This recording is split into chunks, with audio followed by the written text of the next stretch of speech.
Okay, I call this meeting to order.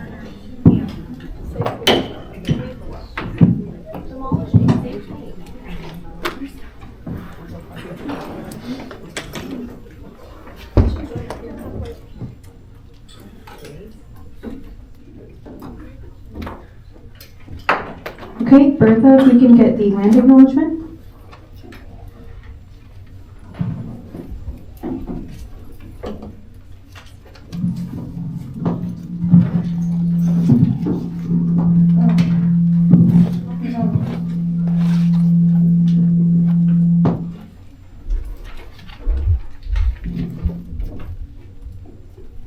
Hello. So before we get started with our meeting,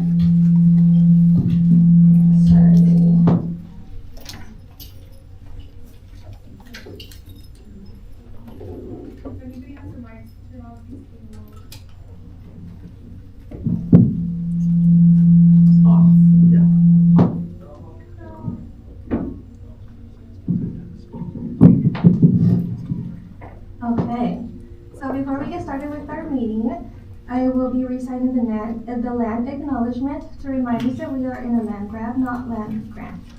Associated Students Incorporation of Sacramento State would like to take a moment to give honor and respect to the ancestors and to the diverse indigenous people connected to this territory on which we meet. The original stewards of this land belong to the Nisenan, Kakwen, and Miwok Native Americans. Keep them in your mind and carry them in your hearts, and we ask that you take a moment to consider your ancestors and relationships to the land we are on. Thank you. Okay, Natalie, if you can lead us in the Pledge of Allegiance. Please stand. Raise your right hand to your heart. I pledge allegiance to the flag of the United States of America and to the republic for which it stands, one nation, under God, indivisible, with liberty and justice for all.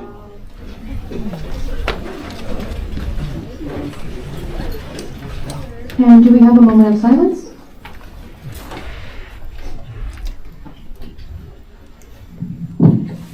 Yes, this is for a staff who worked in university housing facilities operations. His name was Kevin Wagner. He was very loved in university housing and the students in the residential hall. So if we can please take a moment for him.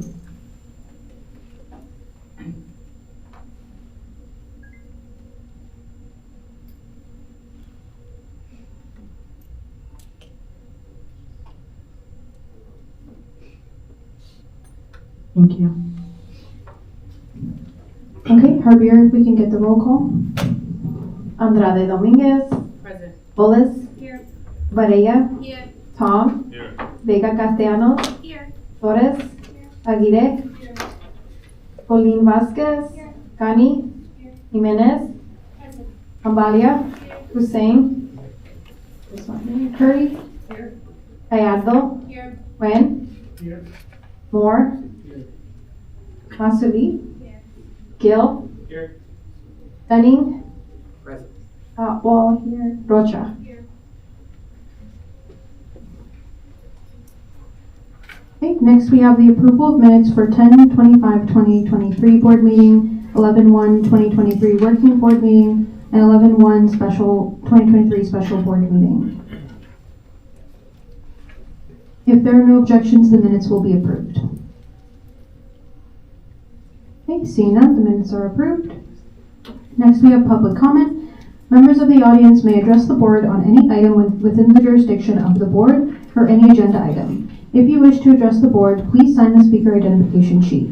When you are called upon to speak, step forward to the podium and state your name and major clearly for the record.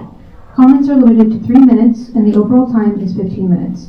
Those wishing to speak on non-agenda items will be called upon at the beginning of the meeting. Those wishing to speak for or against an agenda item will be called upon after the item has been officially introduced to the board.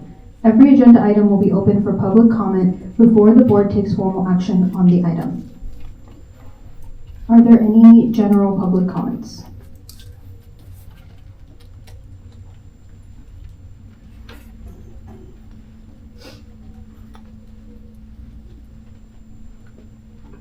Okay, seeing none. Our next item on the agenda is the special presentation by Bill Olmsted, the Executive Director of Union Well, Inc.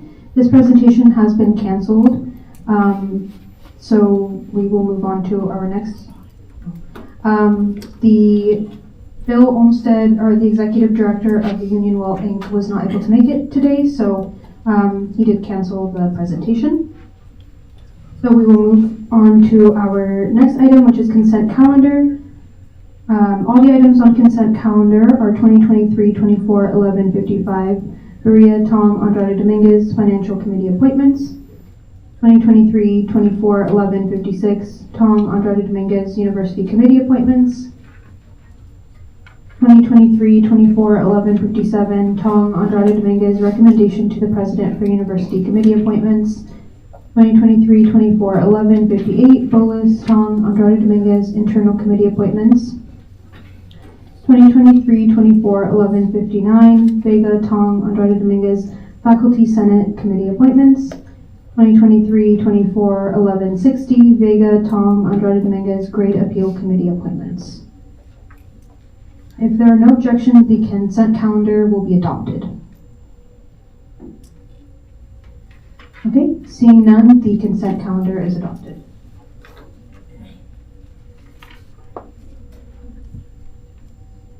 So just to clarify for the special presentation, Bill is here. We just canceled, he canceled the presentation. All right, so going into our new business, the first item is 2023-24 1161 Berea Elections 2024 schedule of election filing deadlines. Is there a motion? Sachi.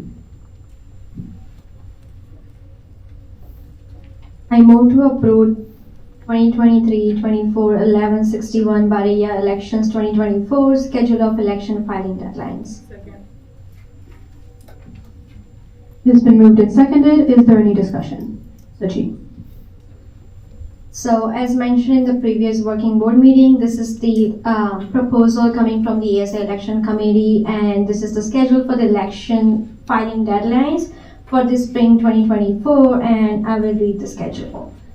So yes, starting with the application for candidacy and candidate election packet receipt required application materials form, and that is upon the receipt of the application. Second, candidate election packet available, so students will be able to see the entire packet from January 22nd through March 8th, which is on Friday.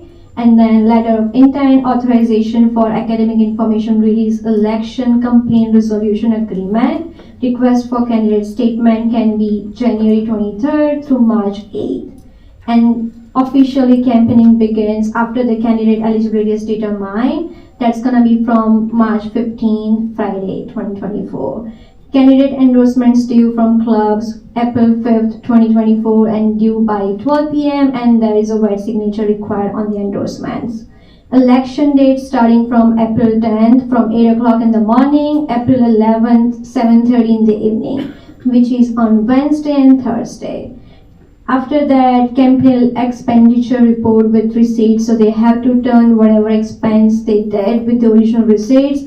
April 15, 2024, due by 4 p.m. as well, and that also requires a wet signature on it. And then last day to file an election complaint, April 18, 2024, due by 5 p.m. And there is no financial impact on this legislation. All right, is there any questions or discussion? Sandra? I just want to reiterate that these dates are derived from the ASI elections code, so they're very prescribed. The minute you choose the election dates, which were April 10th and 11th, you work backwards so that we have all of the dates. And Javier has done a great job checking and double checking to make sure that we're meeting all of the requirements for the deadlines. And for those of you running or potentially interested in running out there, these are hard and fast deadlines, so they exist and they are enforced. So, thank you. Okay, and are there any public comments on the item? Okay, any more discussion or questions?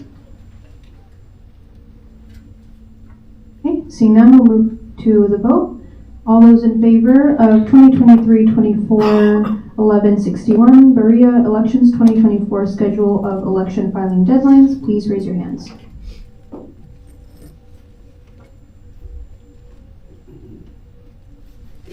Okay, you can lower your hands. All those opposed, please raise your hands. All right, the item passes unanimously. Moving on to our next item, 2023-24-1162, Berea Spring 2024 Election Services Contract with Big Pulse. Is there a motion? Sachi. I move to approve 2023-24-1162 Berea Spring 2024 Election Service Contract with Big Balls. It has been moved and seconded. Is there any discussion? Sachi?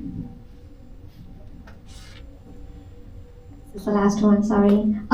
So this is the recommendation coming from our ASI IT manager, Gerald, which is here. And we are contracting with the Big Pulse, which is an online software company who handles the clean elections for our Spring 2024 elections, and we are in contract from last 10 years. So there is no increment in the price, and in financial impact, the cost for the entire service will be $4,880. So if Sandra can speak on that. Sandra? So as I mentioned last week, I really like outsourcing the vote count for our ASI elections, and we've been using Big Pulse. It's a big company that does elections nationally for not just universities and student governments, but for unions. I mean, that's their bread and butter, is running elections. So it's a trusted vendor that we've utilized for 10 years. They haven't increased the price. And I love, like Sachi mentioned, having clean hands in an election. So when Gerald, our IT manager, sends them the data of who's eligible to vote, but they handle the voting and the vote count, and then they send that to us at the end of the evening.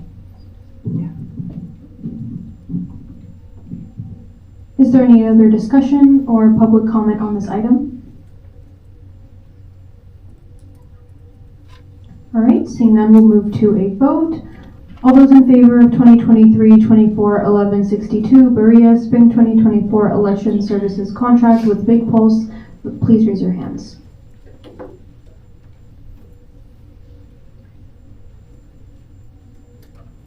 All right, you can lower your hands. All those opposed, please raise your hands.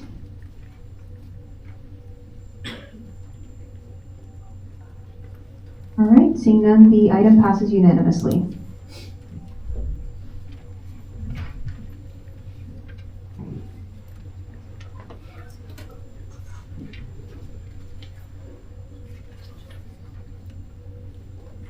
The next item is 2023-24-1163 Andrade Dominguez Bolis Resolution in support of proposal for the implementation of an events center in Union Well.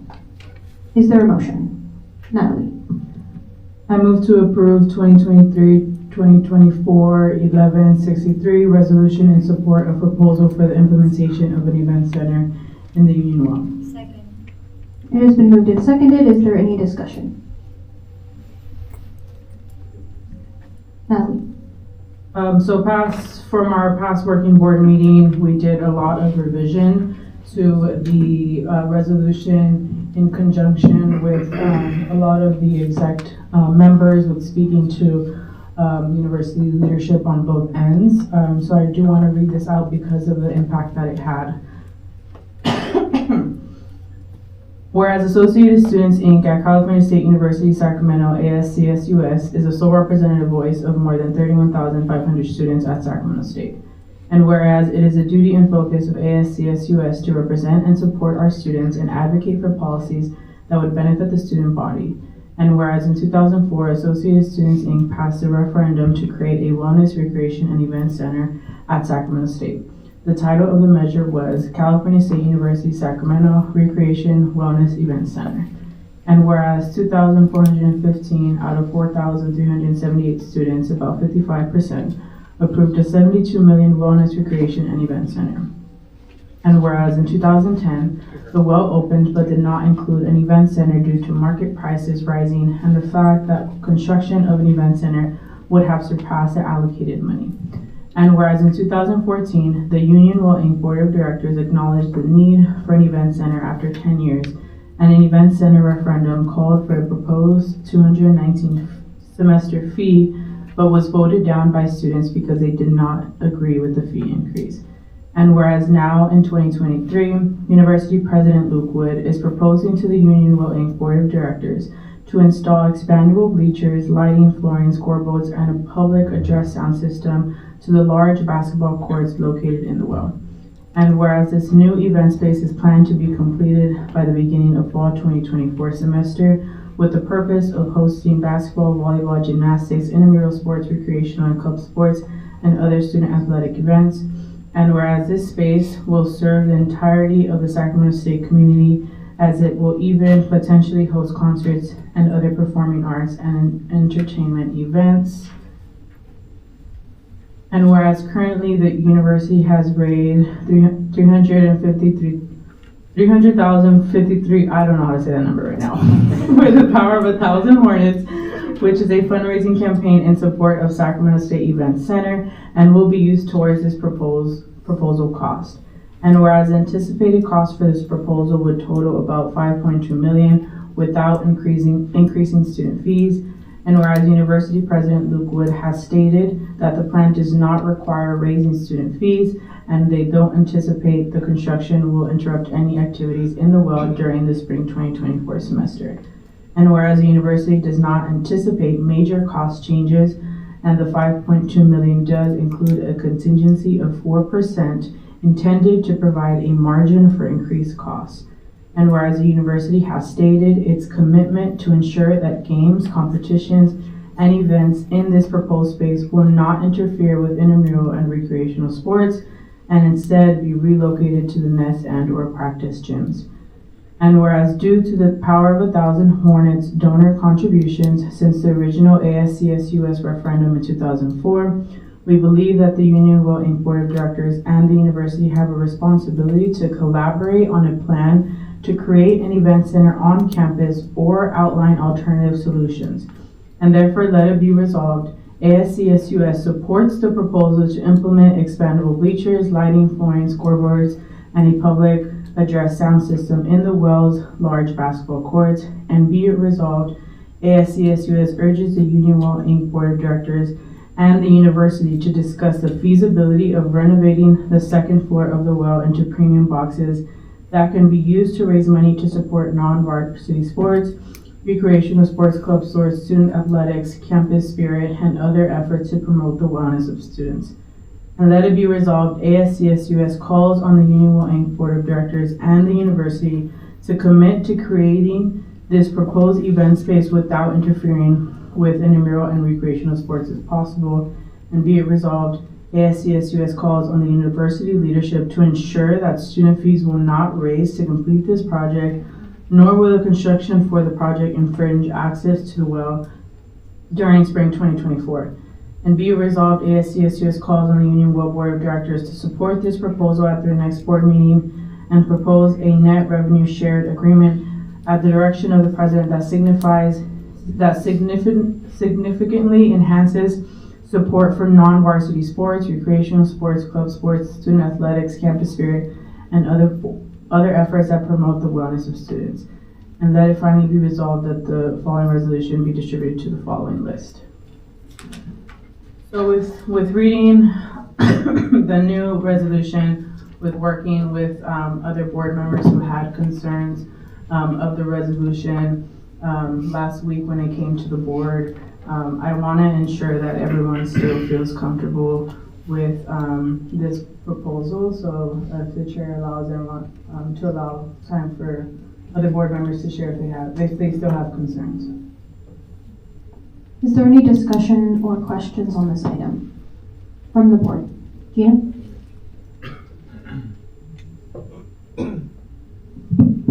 I move to amend the resolution for some very specific sections, so we can go to the top, Emily, please.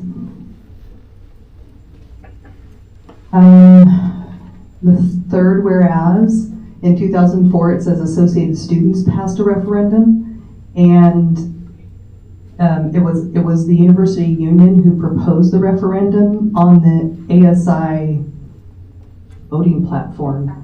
So I would say the amendment needs to say, in 2004, the Unionwell Inc. proposed a referendum passed during the Associated Students Incorporated voting platform.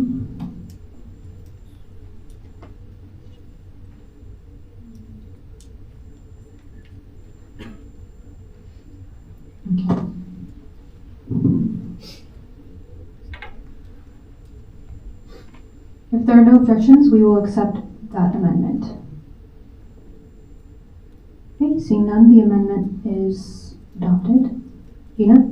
I move to approve an amendment, or I'd like to do an amendment. Okay, and it's similar. If we can go down to, it makes the same reference, so it goes down to maybe the second page.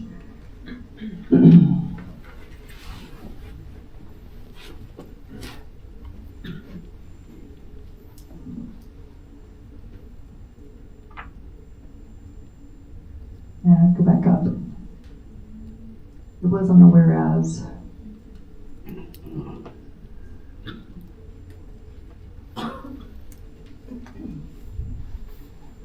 Whereas 2014, the Unionwell Board of Directors. No. That's down a little bit. It sort of repeats that in 2004 it was passed. Due to power of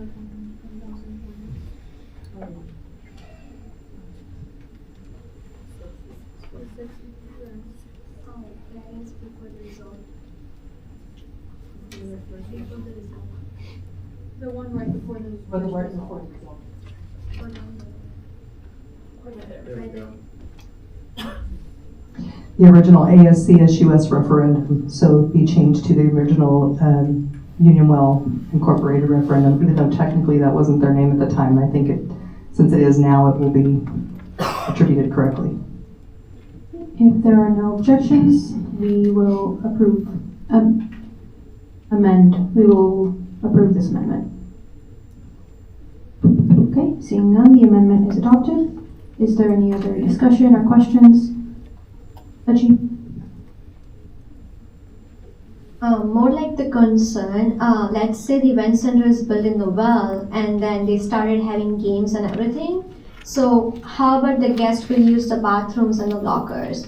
Because well is supposed to be for students, so where they gonna use the bathrooms or not? Natalie? So I sent a list of questions to President Wood and Chief of Staff Mark Wheeler, who's in the room today, about that exact question of what is that going to look like in regards of like concession stands, locker rooms, and restrooms, and they're looking for places outside of the well to accommodate for that. Chris? I just have a clarifying question about these VIP boxes. How will that work? Is it going to kind of be like in the well zone for the football field where like the housing is renting out this weekend or we've rented it out in the past? Is it going to be rentable or is it only going to be for donors? Because Natalie? I don't know. That's why it's not in here that we support that. It's more discuss the feasibility on that. So that's kind of just urging them to look into that and what that's going to look. And if they want us to support that, they have to come to us with those answered questions. All right, are there any other questions or discussions from the board? Rocky? Just more of a point of clarification. Is there going to be an allotment for the audience to be able to make statements? Okay. Okay, any more comments or questions from the board? All right, seeing none, we'll now open up for public comment. If any members of the audience would like to come up and make a comment. Again, 15 minutes total, 3 minutes per person.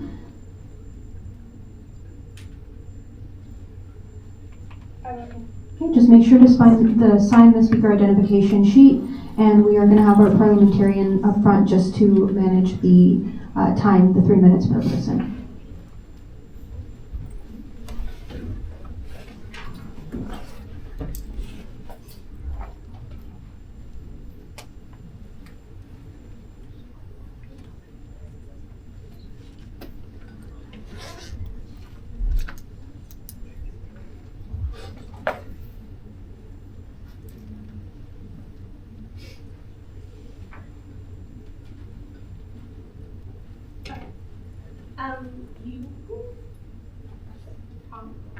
Hold it for 3 seconds. Patrick, 3 seconds. In this resolution, it does say it's not affecting intramural sports. In what ways is it not affecting it?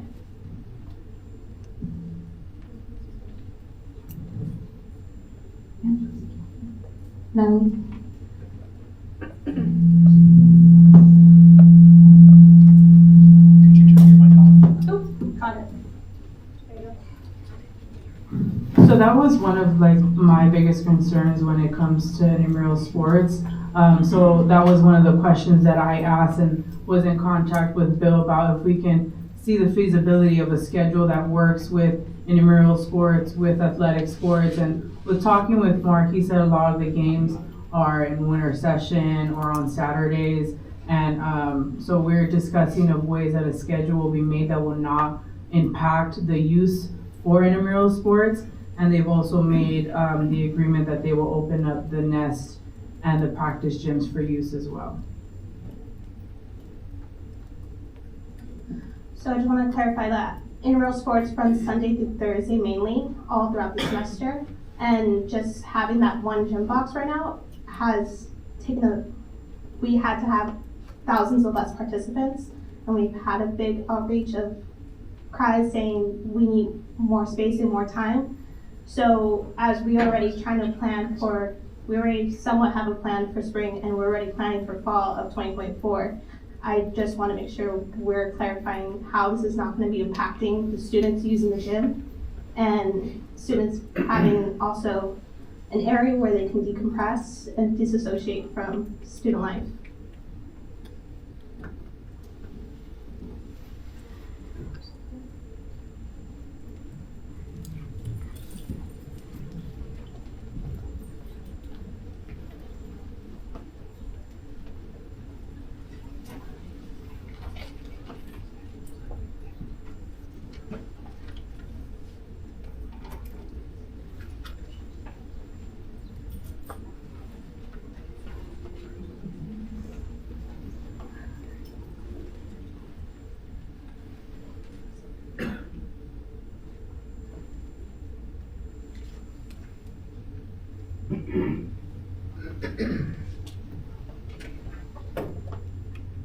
Good afternoon. Try it again. Good afternoon. I addressed the board last week on a few aspects of this project, and one of the things that I said was that a project of this magnitude has, at this stage, a significant amount of unanswered questions.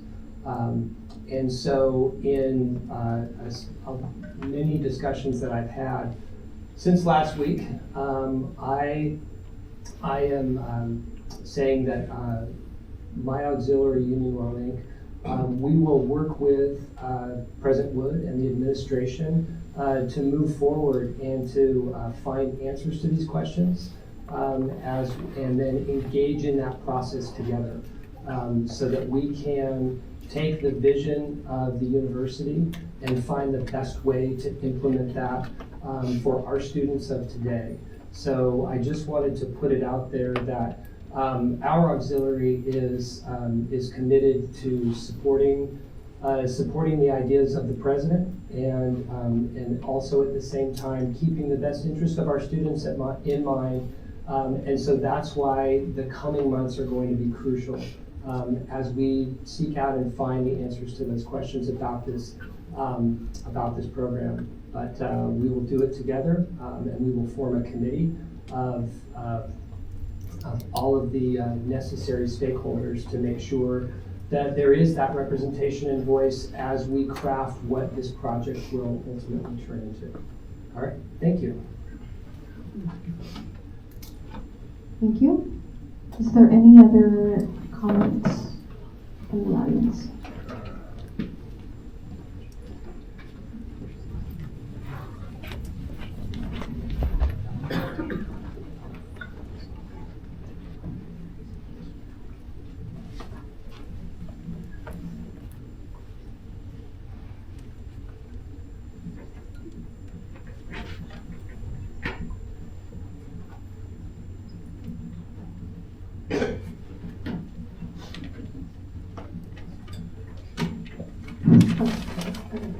Hi, my name is Amy. I'm currently a fourth year here at Sac State.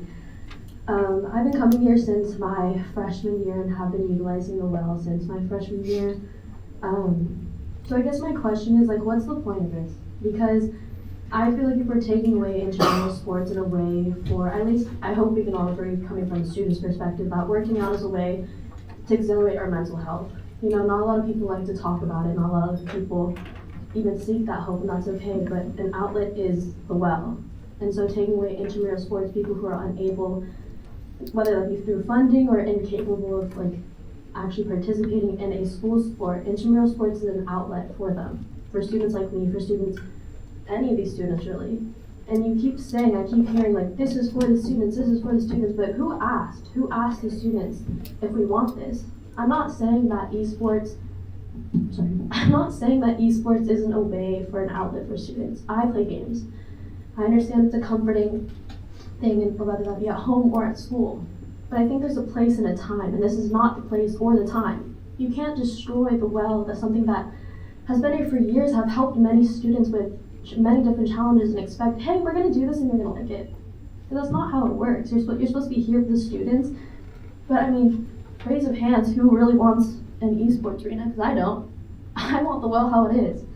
And I think that demolishing it without even asking the students and their well-being, like, what do we think? Because you're expecting, if anyone hasn't been to the well, the Hornet's Nest is a little, like, small box. And it's like, it cannot house the thousands and thousands and thousands of students that use intramural basketball courts, intramural volleyball courts, intramural badminton, et cetera, et cetera. So I guess my question is, why are we doing this in the well? Because I'm not saying we shouldn't do it at all. I'm just asking, why can't we do it somewhere else? Why in the well? Why are we destroying, demolishing something that students go to every day and have this outlet for mental health? We advocate for mental health, we advocate for students. So I guess my question is, why the well? Why can't we do it somewhere else? Natalie? Thank you for your question and thank you for sharing. I think it's very important to hear aspects. To hear everyone's perspective on this. I really want to emphasize that our intentions are not to displace intramural sports, because we would never support an idea that displaces intramural sports. I think the proposal is really pushing to make the space nicer in ways of adding expandable bleachers, so now students can actually watch the game. Students can actually watch the game. Students can go and participate in intramural and student athletic games to make it where it can come into a community space where we can, I want to talk to you after. Yeah. Is there any other public comments from the audience?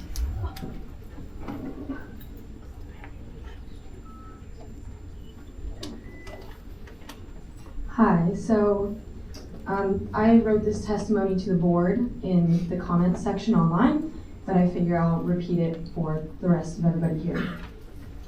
As a student at Sacramento State, I'm in full support of the well becoming an event center. My first day of college was at Sac State, and I've lived on campus all of my 3 years now.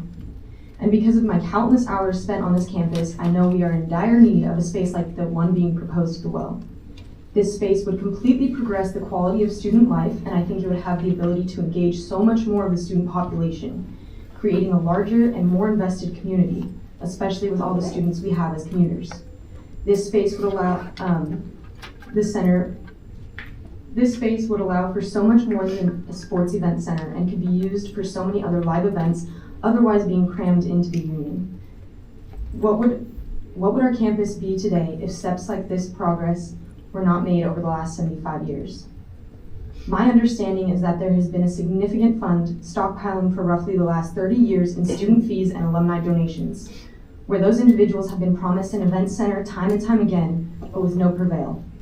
This event center was a key point to the original Wellness Center referendum, and I think it is owed to those students and donors who started this that it is finished. Not only is this owed to those who made stride towards the goal in the past, but to those future Hornets that will progress our institution into further greatness. Let us now offer them a stepping stone to build this campus up as past generations have done for us. Now, speaking as a student athlete, co-captain of the women's rowing team, and co-president of the Student Athlete Advisory Committee, I am in even larger support of an event center being put into place at the Well.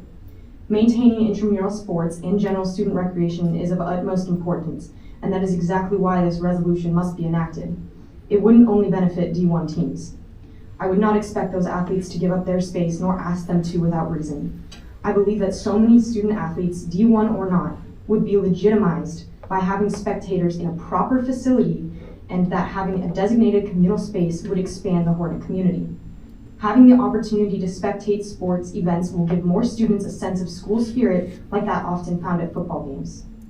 As a Sacramento State athlete representing this institution at the Big Sky Conference level, I think we need to be at least at an equal level as our fellow conference institutions. Unfortunately, our beloved nest in Yosemite doesn't fit the bill any longer and is quite frankly an embarrassment to our Division I athletic standing. From a rowing standpoint, I personally would not benefit anything from this event center, but I have been nominated to represent those who would, and I will do everything in my power to make their voices heard. Thank you. Thank you. Do we have any more public comment?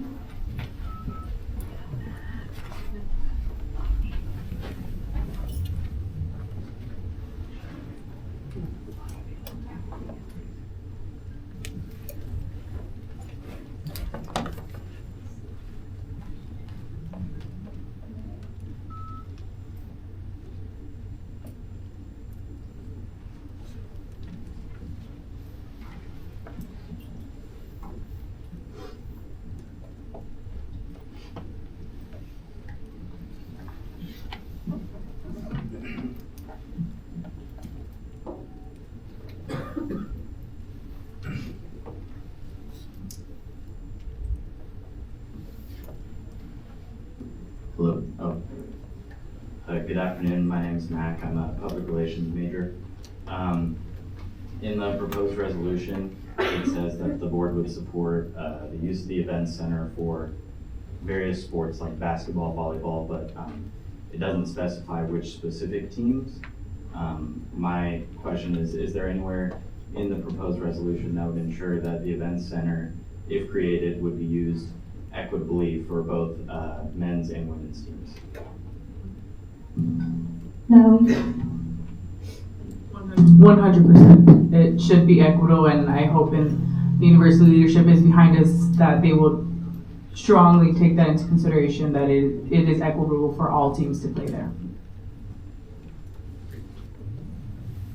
Asher? Madam Chair, we're out of time on public comment. Ask the room once. Okay, thank you. Is there any other public comment? I can extend it an extra 10 minutes if there is anyone else that would like to speak.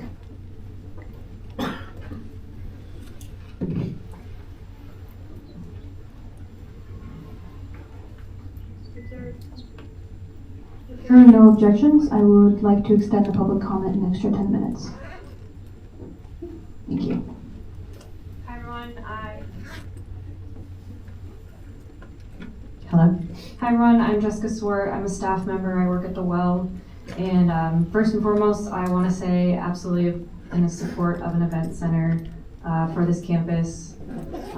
It needs it for athletics, for concerts and events, speakers, graduation ceremonies, lots of other academic performances perhaps. So 100% support that. I'm concerned that the resolution is maybe leaving out some details that may be informed as far as, for example, with the luxury boxes that are being proposed, I don't see how the indoor track could physically remain. So it's like something inherently that would be completely taken away. Everyone has been talking about intramural sports, but I just want to note that there's a lot more programs than just intramural sports that take place in that space.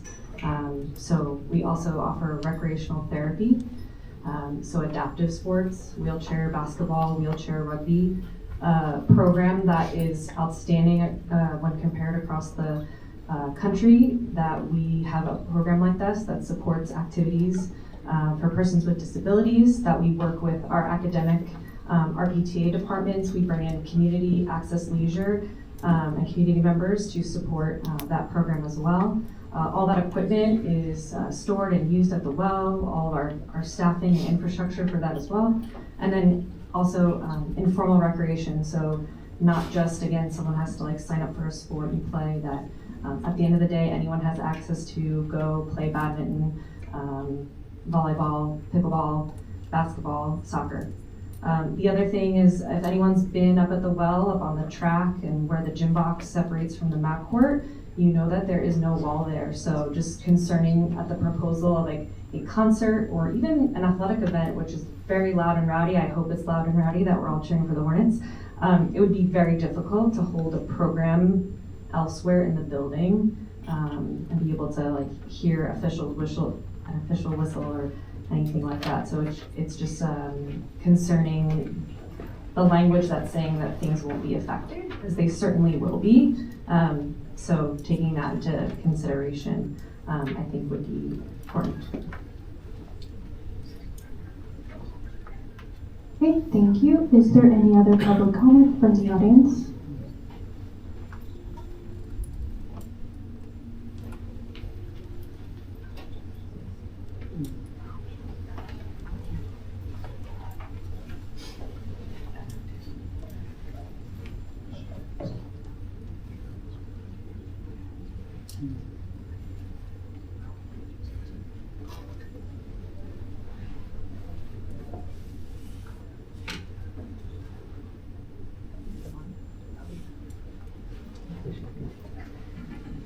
Good afternoon. My name is Cheryl Boyes. I am speaking as an alumni and donor. You haven't heard that side yet, and I would just like to say that anything and everything that we can possibly do to get this on the table to discuss is what we have been waiting for over 20 years.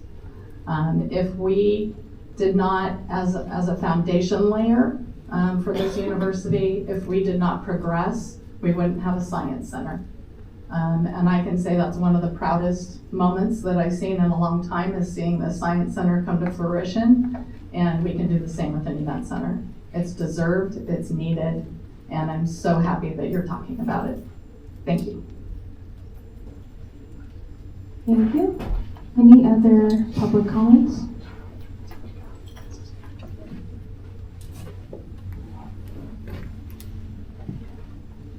Oh, okay. So I'm Jayla. I'm a journalist major. PR major. I'm sorry. So I go to the well pretty often. I'm a 4-year too. I didn't even know that this was happening before I got here prior. So I'm sure they well has a capacity with people. So let's say we add this, to the well. Will there be, I already know, people that go to the gym, it's super crowded, already. With this added, will you have to limit people going into the well? Because, if there's concerts and people going, I just feel like there's going to be so much people there at one time. I mean, with intramural sports, people working out, just how is that going to work with people that go to the gym? I am in support of this. It sounds really cool, but yeah. No. So in the few questions that I sent out to the university,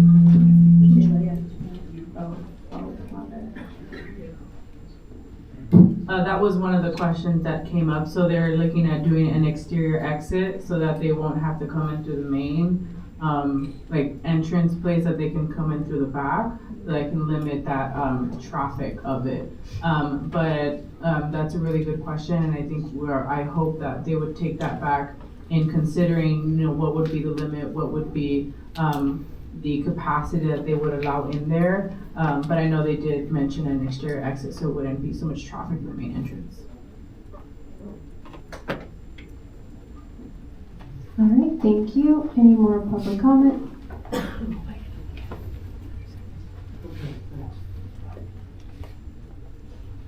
Can you hear me? Very good. Mark Wheeler, Professor of Philosophy, Chief of Staff, President Wood, and grateful to be here. Thank you for reading the land acknowledgement. Appreciate that. The President is certainly excited in support of this resolution. The opportunity to discharge the promise to have an event center and the beginnings of a full event center. Very exciting.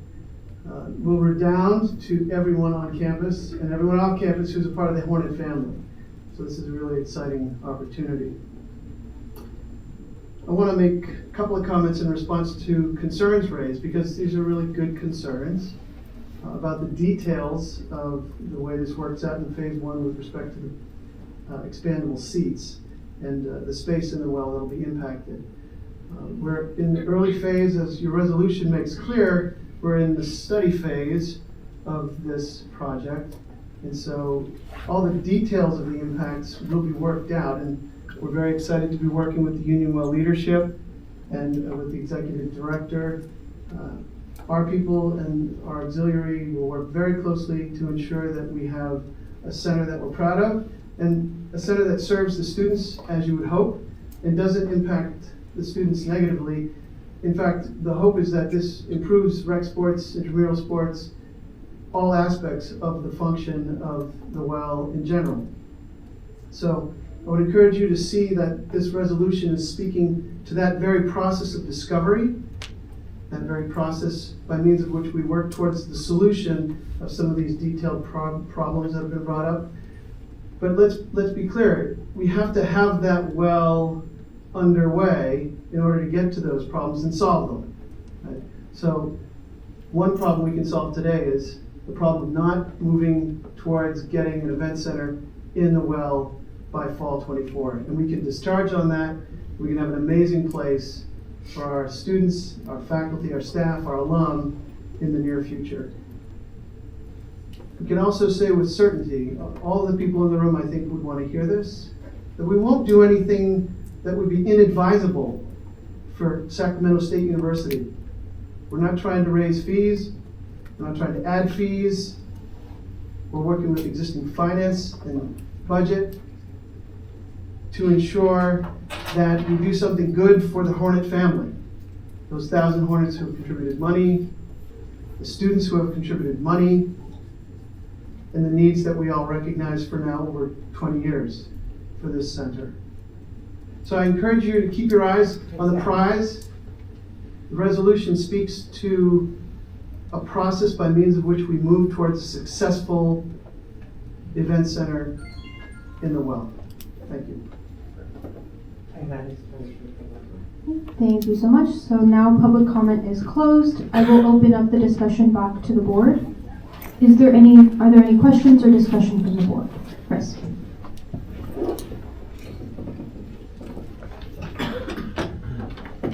So I just want to reiterate one of the public comments that was brought up about the track that goes around. I do believe that like they said, the introduction of these boxes will likely take out that track, as well as I live on campus as well, and I fully agree that we should have an event center. However, without even doing a discovery phase, without having any information besides this, to me, it seems really hopeful to have this done by fall 2024, or by the fall.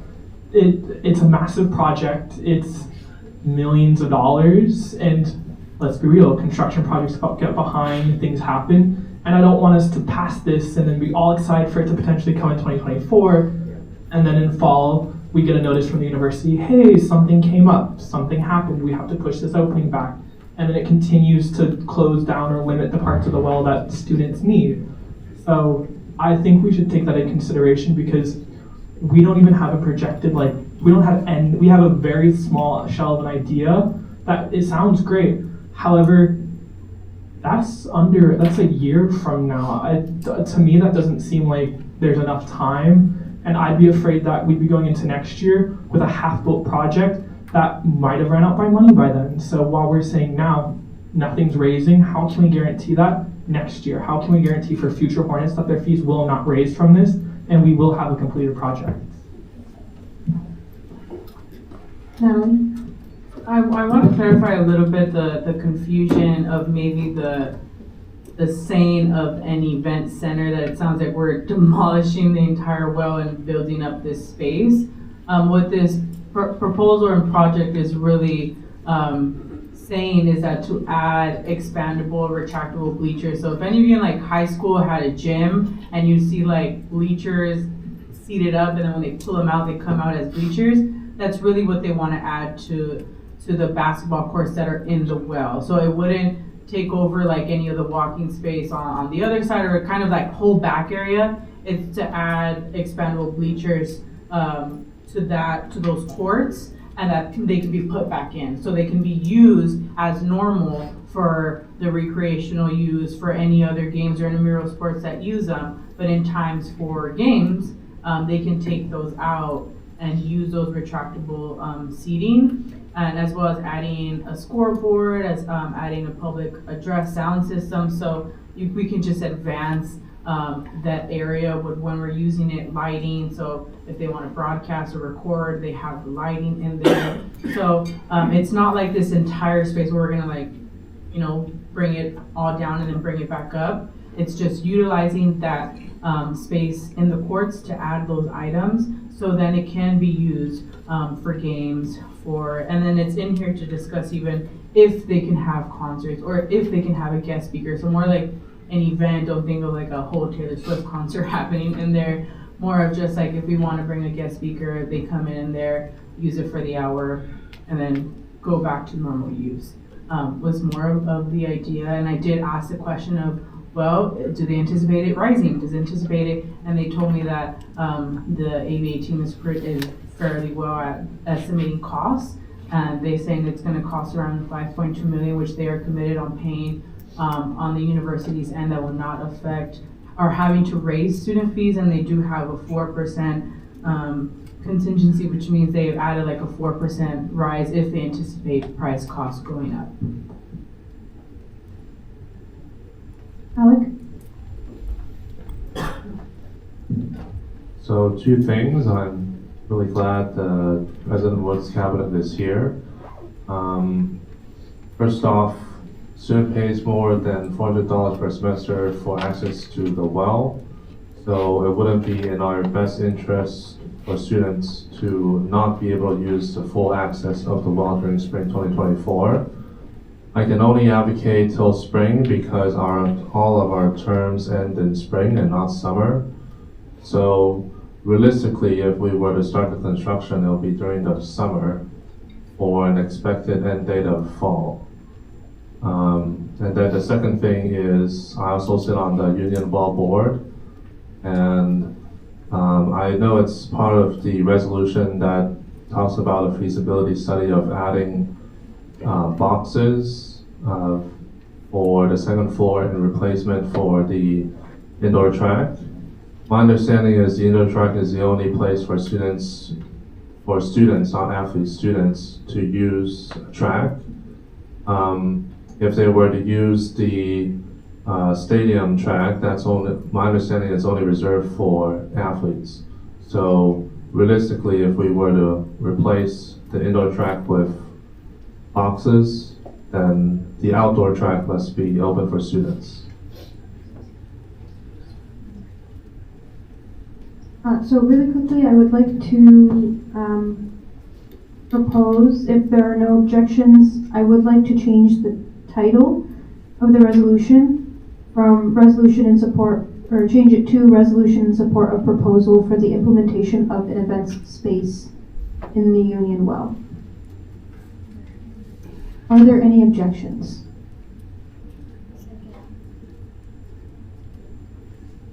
Okay. Seeing none, the amendment is adopted. Javier? Oh, Natalie. I just wanted to address Alex's question really quick. So if I'm just being completely honest, I do not agree with premium boxes. I think if it takes away the indoor track, that's going to be a big loss to the students. That's why it's put in there for a feasibility study and how it can affect students.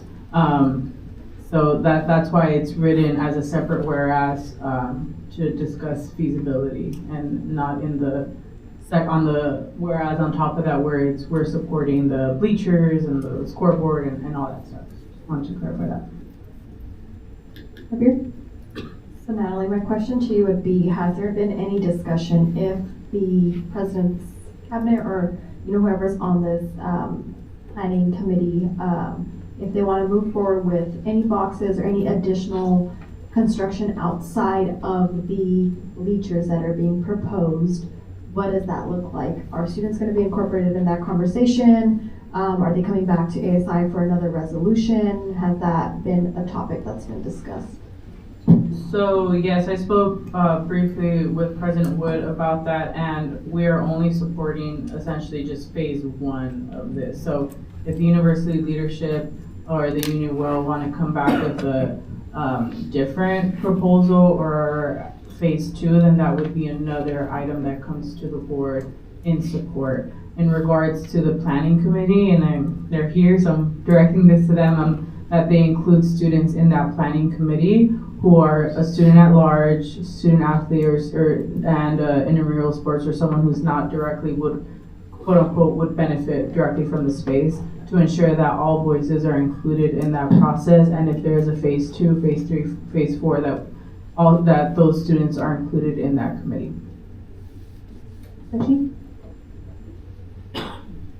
Based on the public comments, I would like to request the Union Wall and also the university leadership to consider the student survey by keeping in mind that we are an institution for more than 30,000 students. And if you really statistically do, we have 600 student athletes, which is 2% of the total population. So even just adding the bleachers may impact the ability for students to use that area. So I would highly request both institutions to do student survey and of course the feasibility study. Haki?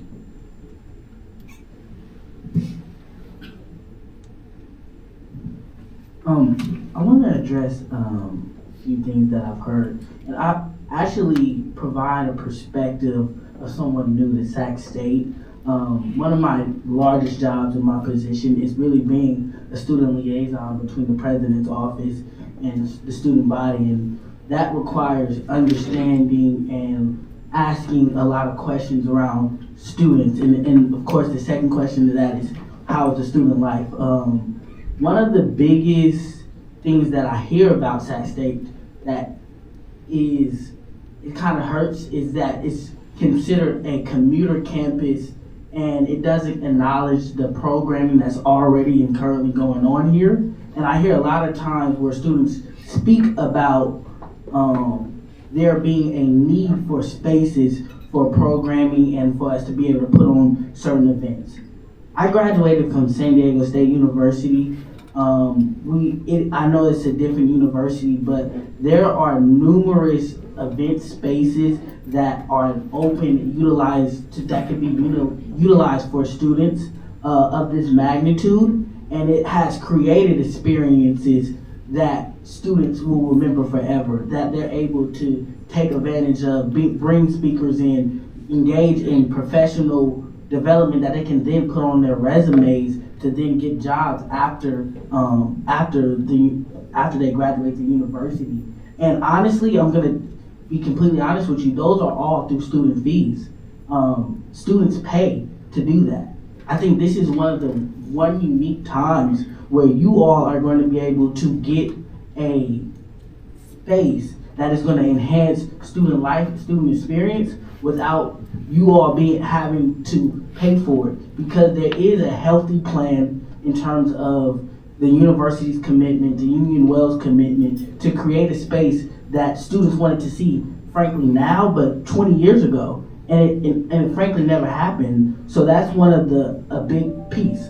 Another piece is, how do we generate revenue for students that is outside of student fees? Donors.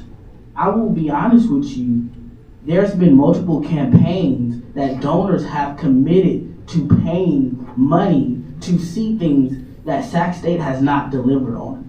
And one of that is the campaign that was mentioned in this resolution. And that honestly puts a bad taste in not only donors' mouths, but alumni's mouths, that they felt that their vote, that their institution that they've been donating money to is not being responsible and doing what they said that they were going to do with the funds. So this is an opportunity for us to correct that and be able to go back and ask for more money from donors.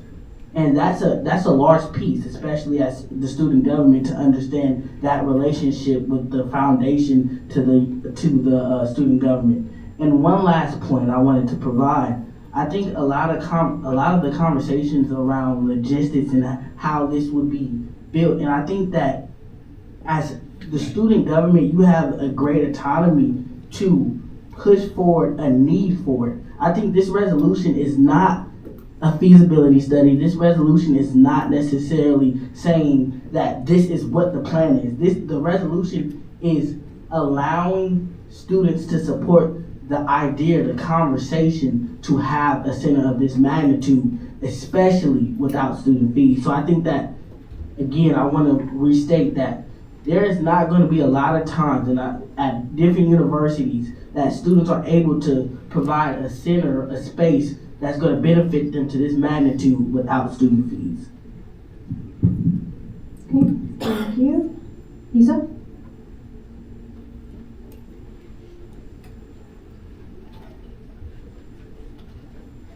Okay, first I just want to say thank you for everyone being here, especially President's Cabinet for here and you guys' effort on this. I really appreciate it. I know we all appreciate it. Everyone in this room appreciates it. I have two things. First, I highly recommend putting a WELL staffer on the committee, on the search committee, so you guys have like a personal trainer in there or someone who works the front desk who really knows the WELL. And then second, I am just going to echo what Shaki said. Like, we need credibility on this campus. When I chose Sac State, my mom was disappointed in me because of her lack of credibility and her lack of facilities. It is a commuter campus and we're kind of run down and we need this. And like we said, we need to uphold our promises for those donors. It's unjust.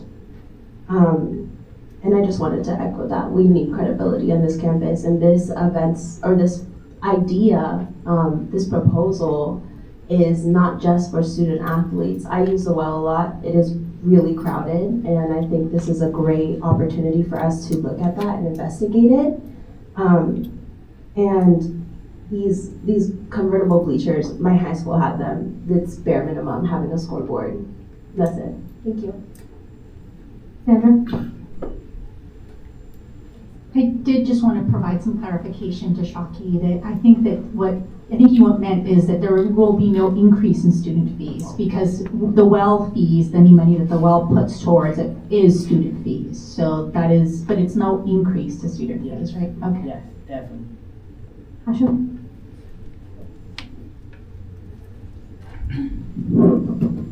Hello everyone. I would like to thank you for your time and I would like to thank the board advisors. Now, excuse me, I don't have my notes because I just came from the emergency room. I'm not in the best health, but it is an important discussion is why I'm here. Now, I would like to highlight on why we're all here from the beginning, which is the resolution that was passed in 2004. The main issue was that $75 million were put in a project that wasn't complete and there have been many mistakes, and now we're continuing on this project. Now, when it comes to donors, this puts, and I spoke with one of the board advisors on this, I think this might put more on a legal liability on campus because there have been donor money that have been put in place, and this means that it can raise a lawsuit against the campus or whatever entity that took the donations and did not act upon them. Now that is something for us to consider if we're going to go forward with this.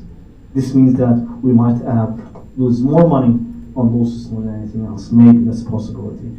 Another thing is, I mean, again, as a student personally, I understand sometimes for progress you will need to close some facilities, some areas, and that's understandable. For touchless science conflict, that happened. For progress, there will be a price to be paid. Maybe if there can be some kind of negotiation on the terms on some areas or some facilities be closed due to construction, sorry, excuse me, we can see to it that maybe the price of the fees the students pay for the gym gets reduced in some proportion, equivalent to the facility sizes that have been closed due to construction, because it wouldn't be fair to them, to be very honest. But I do think that this is a very good thing for students. The only thing from a financial standpoint, as long as me as a student don't get paid extra for these facilities, I'm all okay with it. Now for closing facilities, again, for progress there will be a price, there will be some time to be closed until new construction is to be made. But my main, I apologize, my main, really apologize. My main point would be to, is again, we in 2004 an issue occurred, the project was completed due to ill planning. There is no feasibility studies, but somehow there is a financial plan for it. 5.2 million. Now I know the Well Incorporated paid $9 million from what we understood for some form of support, so there is money. It was something good to me that I'd be comfortable that there's a high possibility there will be no CNPs increases on this. It just what worries me is if there's no feasibility studies, and again, I do agree with Sachi what she said, we are a non-profit representing 30,000 students. Back then, there have been promises that have been made, that haven't been fulfilled, puts us on legal liability. At the very same time, today, from 30,000 students' perspective, no fees increases means the students most likely won't mind it. It's just that to me, it's hard to put into words. It's a bit worrisome. It's a very heavy responsibility for us to decide this, because again, there's a lot of money on this, millions, and that's an understatement, not an understatement. Well, if we have an assurance on that, and we have assurance that the feasibility plan will be done and will be disclosed, I think that would be very fair to ask, because again, ill planning was the source of the issue. Are we doing the same mistake again? And maybe we can do a poll, a school-wide poll on this again, and postpone the voting on this resolution, if possible. Just to clarify, I'm going to people that haven't spoken yet before I go again. So if you have your hand up and you have to wait a little bit, I'm just trying to get people that haven't spoken yet. Bertha. So I know one of the students in the audience mentioned to say women in men's sports, but I also want the resolution to mention students with disabilities. I'm not sure if the well is the only place where they're able to do their therapy or any programs that they're in. I'm not sure about that, but I do know that a staff member in the audience mentioned that all of their equipment is there at the well. So I know it mentions that something about the nest. I think it would be a lot for our students with disability to move all their equipment to the nest for any type of program. So make sure that they are a priority and no events, no games comes in conflict with their programs and their therapy or anything that has to do with their disability programs. So is that an amendment that you would like to make? Yes. It would have to happen now before we vote, so just state where you would like it and what you would like to amend. So the second to last whereas, where it says will not interfere with students'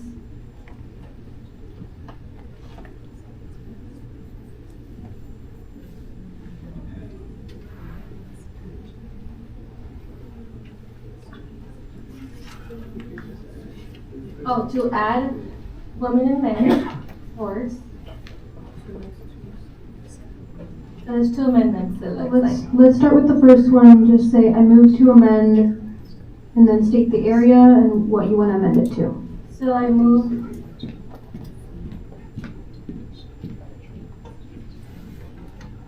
The eighth, whereas, will add purpose of hosting men and women's basketball, volleyball, gymnastics. Go on. Where? The eighth, whereas, That's the end? where it says the purpose of hosting women and men basketball. Okay, before basketball, inserting women and men. Go up below it to A Board.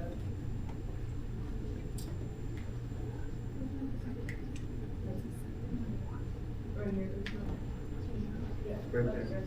Hosting. So the one that says this new event space is planned to be completed by the beginning. So right where it says with the purpose of hosting. Yes.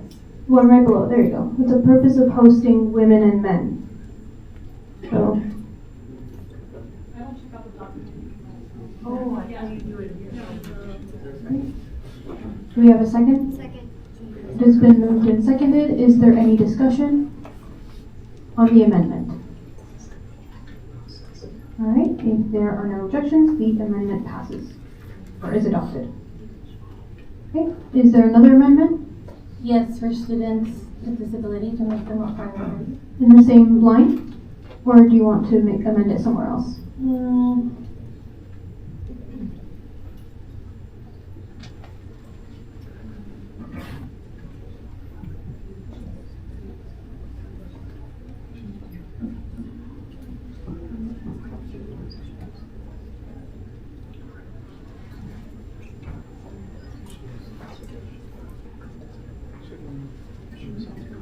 Can we ask for a clarification on what the name of the sports were for the, what was it?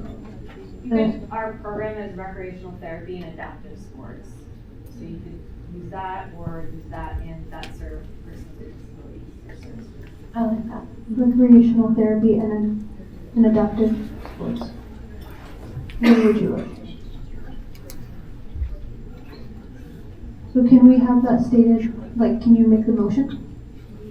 I motion to amend on the 14th, whereas, where it starts with the university has stated, will not interfere with intramural recreational therapy and adaptive sports. Do we have a second? Second. It has been moved and seconded. Is there any discussion? Thank you. Seeing none, if there are no objections, the amendment is adopted. All right, next we have Hisham.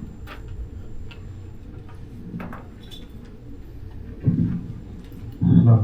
So I feel students have been double charged here because they pay about close to $200 in the collegiate athletics fees and about $400 for the well fees. And the way I see it is not the students' fault if the nest is not in a good condition. I mean, the collegiate athletics fee has been increasing each semester, each year, and I believe there will be an increase the next year. And so what I suggest is, given we have there's a considerable amount of donations received, we should move this event center to the Yosemite Hall or such other, because you see, they already have we already have a facility where we generate revenue through tickets and such, merch and all. And in the future, there's a strong possibility that fees would be increased, and we would like to support the student athletes, but we also have to consider our other student population, and I think, yeah. Gia? I just want to clarify that the athletics fee that's collected as part of your campus mandatory fees goes strictly to athlete scholarships. They are not used for athletic facilities. Chris? So I have 2 more points, if I may. It was brought up that last week as well as this week about us.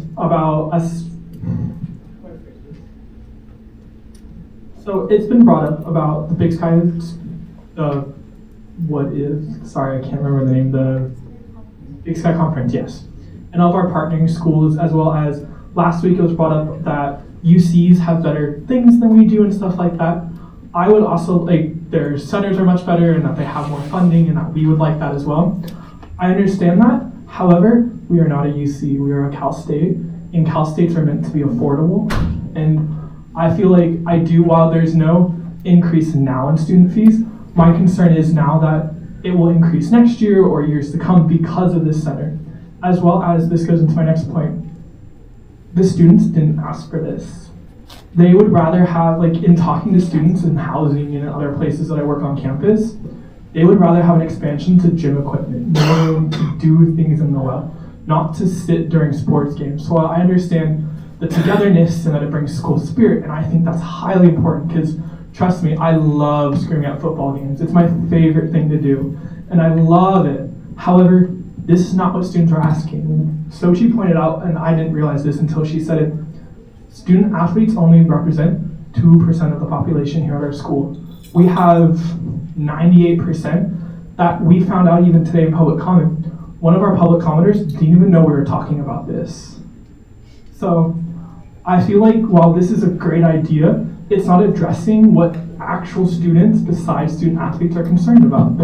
They want expansions of well space, as in more workout equipment, gym equipment, more space to be able to do things, because it's been brought up consistently where you can go to the well after any time and there's queues for one machine. And I've seen it, I live on campus, I walk over there all the time, whether it be in the morning or the night, and I turn around because the lines are so long for equipment. Whereas I think this idea is great and I think it's amazing. However, I don't think it should be now. I think we should be more concerned about what students at large need, instead of maybe expanding seating if it's an issue with collegiate, maybe sports can work with, or not collegiate, if it's intramural sports don't have the space, maybe we work something out with the sports teams and they can work out on those fields. We have fields, and we're a CSU, we are not like the big UCs. We do not have the money like the UCs. We just don't have that money, plain and simple. I mean, we have money set aside, but it was brought up last week as well. These student fees that have been collected for all these years weren't saved. They weren't put in some account that says, in 5 years, 10 years, we can build this. No, those were used for other things that were supposed to go for it. So it's not like there were all these student fees collected all these years were saved into an account. So I'm just concerned that if we pass this, it's addressing 2% of our students, which is very important, they're a population of our students.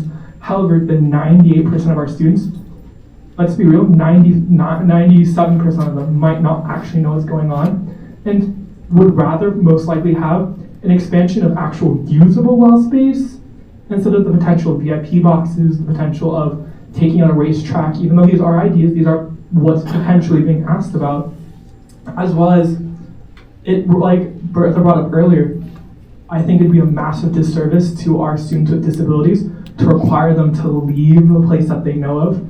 And I have friends with personal experience that have mental disabilities that find routine very, very hard to change, and it can devastate their entire day and their routines they've set up. So I think we need to be very careful when we start to think of, oh, this would be great, this is amazing, school spirit. Is it school spirit for all 100% of Sac State? Or is it school spirit for the 2% that really know about the actual what's going on?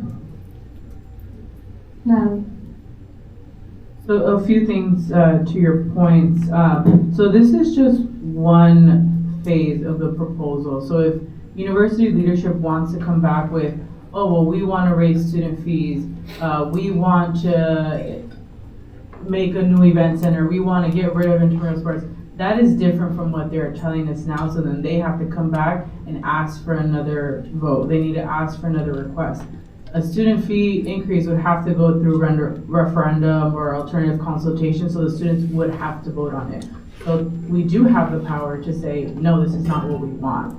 So I think this proposal, and I don't want it to get mixed up with thinking we're supporting future plans, that we're supporting future proposals. We're just supporting that they have the $5 million secured and they can pay for this. And if they want to come back with something else, then that is a different proposal that we all have to then discuss again if we support that. If they want a student fee increase, then all the students have to vote on it on campus through referendum or alternative consultation. So very different, and I don't want that perception to be out there that we're going to support anything that they come out with. If it's something different that is including something that is not in this proposal, then that is a different resolution and a different support that they're asking from the board. And I want to stress that to everyone, that we are just supporting what they have told us. If they want to come with something different, then they have to approach us again, because the student fee increase is nowhere supported in this, and if they're thinking about that in the future, then that they have to come back to ask us for support again. And I do want to stress again that I do not want this to think that we're just passing this to support student athletes. I made it very clear to university leadership that I do not want them to think that intramural sports can be displaced, that recreational therapy can be displaced, because this is where they're housed, and I do believe that it can become a shareable space. There's like 30 games a year out of the entire time that the well is open. I want to say that there can be a feasible schedule that can be worked out where everyone can utilize this space and that it's not displaced, because I don't agree with displacing anybody who currently uses the well. Sari?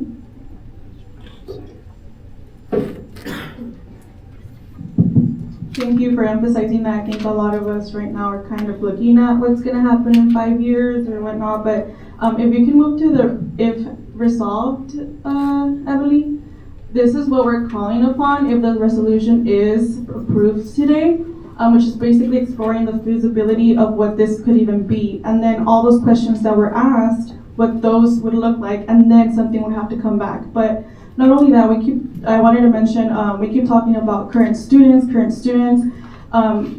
I don't know where to find these numbers, or if anybody has these numbers, but out of our current student population, how many students are actually using the well? Because I feel like a lot of students are the same ones. I personally wasn't as involved in the well when I was an undergrad, and I feel like maybe this is something that I could potentially, if I was a student in the future years, I would want to explore. And I feel like maybe, yes, 100% of students are coming to Sac State, but out of those 100%, how many are actually using the well? Because those are the ones that are going to be impacted. Because and not only that, I have conversations with students throughout the day, and not a lot of them use the well for personal reasons. They're commuters, as somebody mentioned, so they don't even have time to go visit the well. And I'm interested in those numbers. I'm not sure where I can get those numbers. For instance, if it's only 10% of the student population using the well, or is somebody able to speak on those numbers if they have it from the audience? Yeah.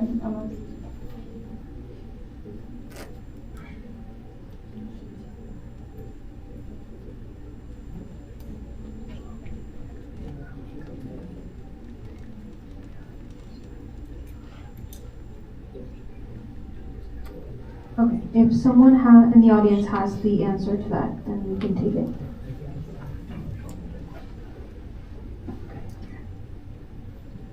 Yes. Show your green light. 3 seconds. There we go. Okay. Currently, over 60% of the student population has activated their well membership. Prior to the pandemic, in some years, we've had over or just under 80%, and I'm happy to supply those exact numbers. So I do want to say, give me a little bit of margin of error here.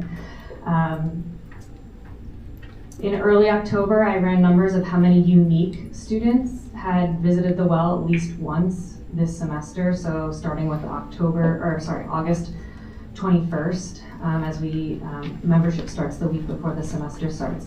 and more than a third of the student population had visited the well at least once during their time. During the semester, on a weekday, or especially Monday through Thursday, we see over 3,000 check-ins a day, and that's unique check-ins. Also just want to highlight, we do have faculty, staff, and alumni members, but our membership total is overwhelmingly students, so it's 96% students. Our next highest population is our recent alum membership, which has over approximately 1,100 members right now, which far exceeds even the faculty staff, which is a little under, is somewhere between like 400 and 450 at the moment. And I'm really proud of that alumni number too, because we do serve alumni too. They were paying student fees.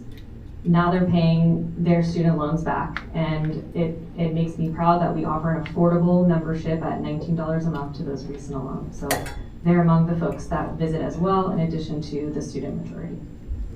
Thank you. Sorry? Thank you for those numbers. I was more so concerned, I know because the well includes, mental health services and whatnot, the number of students using the specific areas that are going to be impacted by the plan. But anyways, let's see, there was more things. But I'm interested to see what the feasibility study has to say and those questions, because then that would have to come back. And I think right now we're just exploring the idea. And going back to what somebody said about commuter campus, I also have a lot of conversations with students where I ask, oh, was Sac State your #1 option? And they say, actually, it was my last option. And it's a little disheartening hearing that, just as it was my first option for personal reasons. But I feel like maybe having something else to look forward to, aside from what's already here, could be, another reason for why students want to come to Sac State. But I'm just looking forward to, if approved, the resolution is approved, what this could even look like, and then have that conversation of the second phase in a few weeks or months. Tina? I just want to stress, I know everybody thinks that the health center side of the well is what's in reference here, but this is just the recreation side on the right-hand side. As you enter through the restricted side, all the access for the health services would remain unaffected by anything going on the recreation side. Rocky? I want to clarify some information. The well is not unaccustomed to shutting down at certain points. During every home football game, the well is closed. So this does not affect the actions that happen during that time. And the proposal that we're saying today is not even going to shut the well down during those times, just those specific courts. So there is still, this is not taking away students' opportunity to, use the well in a recreational manner. And I heard a lot of conversation around 2% of students that's going to benefit from this. I think one of the benefits of being in student government is understanding foresight and understanding what I'm doing today is going to not only impact the students here today, but in the future. So one thing is that you have to think about what's a lot of the conversation that's happening today. Sac State has been people's last choice. Why is that? Because there is no ability to feel like, oh, I can go to a game. It's not considered that, because the stadium where our basketball team is playing is smaller than probably a lot of your high school gyms. So it's not competing in that way with other institutions. Student life-wise, there is a lot of room for growth for us to compete with other institutions, and not UCs, CSUs. If you look at the Northridges, the Long Beaches, the Fullertons, the San Diego States, these schools have event centers, places where their students can enjoy, and that is allowed, and that is a big determinant for students coming.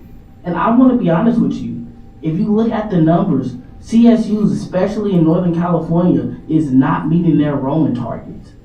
schools in Southern California are. And I think that there's some pretty clear meanings to why that is happening. And I think Sacramento State, while we are doing great, we have to continue to be on the ball in terms of evolution and innovation. And so that's why I think that it's very important for us, for y'all, I'm sorry, not us, getting back into my student leadership bag, but for you all to think about, what students will look like and what will students want in the future. Also, I wanted to mention, none of you all around the table are experts in what it will look like for a building to be built, right? And that's why I don't think that we should make assessments based upon what that is going to be. We need professionals. We need a planning group, probably an outside person to come in and look at what the space is going to look like. And that is the reason why this resolution is not concrete that we're going to start digging in the ground tomorrow. It is the support of the students to have the foresight to plan to have something like the event center. So those are just some points that I wanted to clarify. Thank you. So if there are no objections, I would like to go to a vote. We would go to a vote.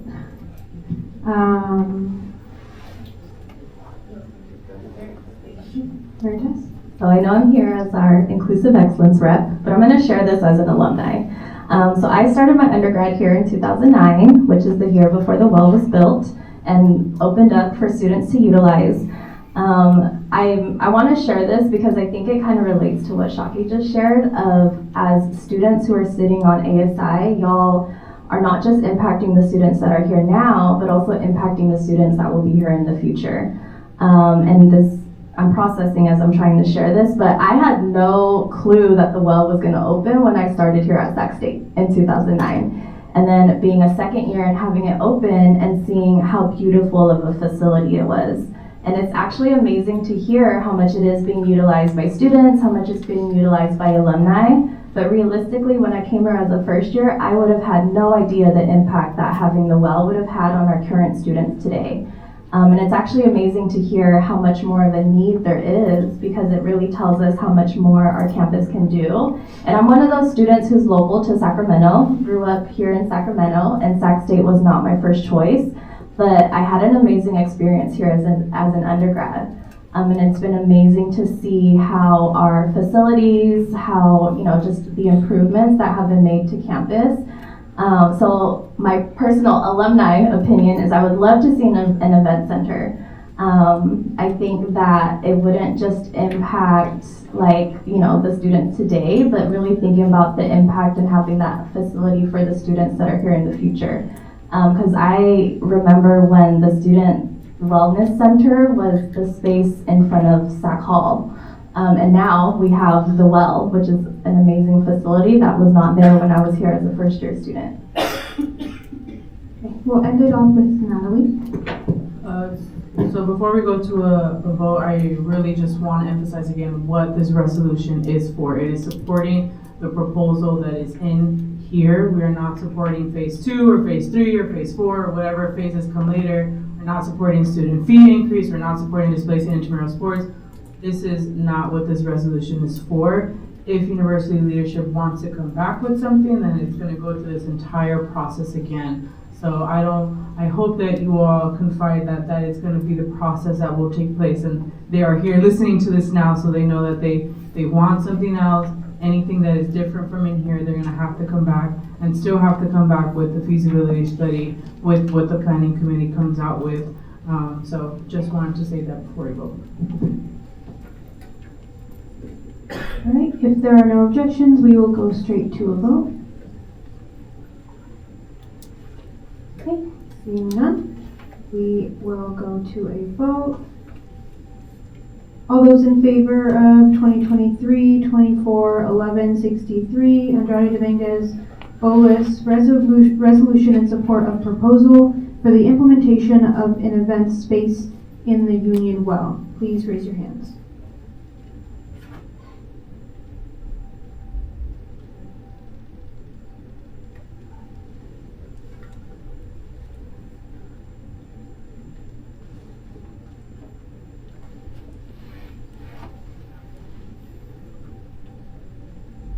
can lower your hands. All those opposed, please raise your hands. You can lower your hands. The item passes with a majority vote, with 12 yes and 1 no.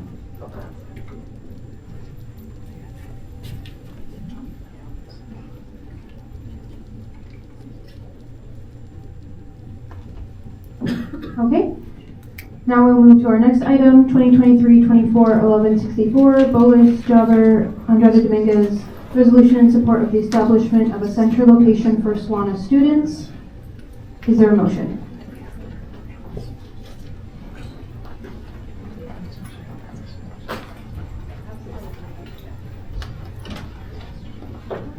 Natalie.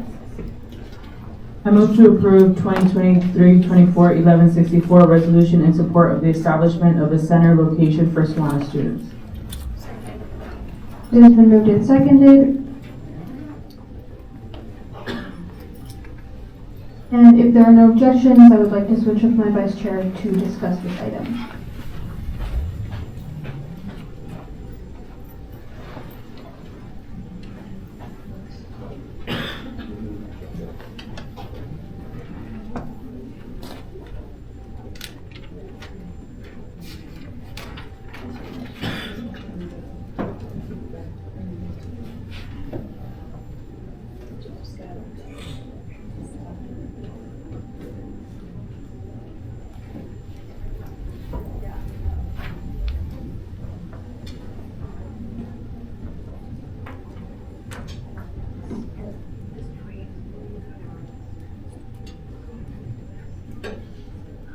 Hello, everyone. Natalie, did you have a comment? Ready for discussion? Veronica.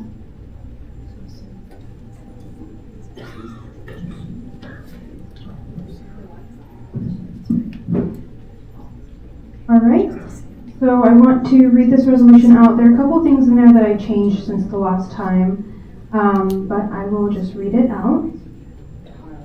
I'll skip the first two. Whereas California State University, Sacramento prides itself on being named the fourth most diverse campus in the Western United States. And whereas SWANA is a decolonial and geographical term that represents the various communities located in Southwest Asia and North Africa. Another term used to describe the region is the Middle East and North Africa, MENA. The term SWANA has been adopted by the Center for Intercultural Relations and other CSU student organizations to be more inclusive of SWANA communities and may not identify as Arab. And whereas California State University, Sacramento currently has established the Asian Pacific Islander Desi American APIDA Center that promotes and affirms the experiences of students who identify as part of the Asian Pacific Islander Desi and Desi diaspora.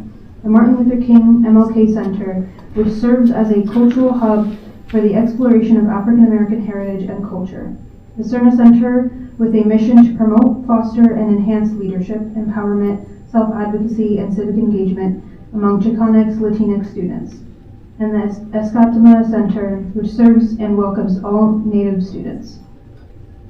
And whereas Sacramento State has a recognized Iranian and Middle Eastern Studies Center under the direction of Professor Sahar Razavi that does not have the proper resources, funding, support, or physical location to function as a student support center.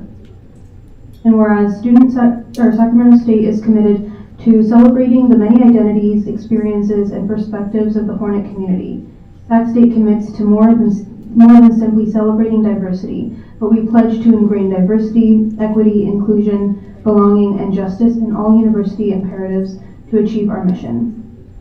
And whereas the establishment of the SWANA Center would reflect our commitment to celebrating diversity, equity, inclusion, belonging, and justice on our campus.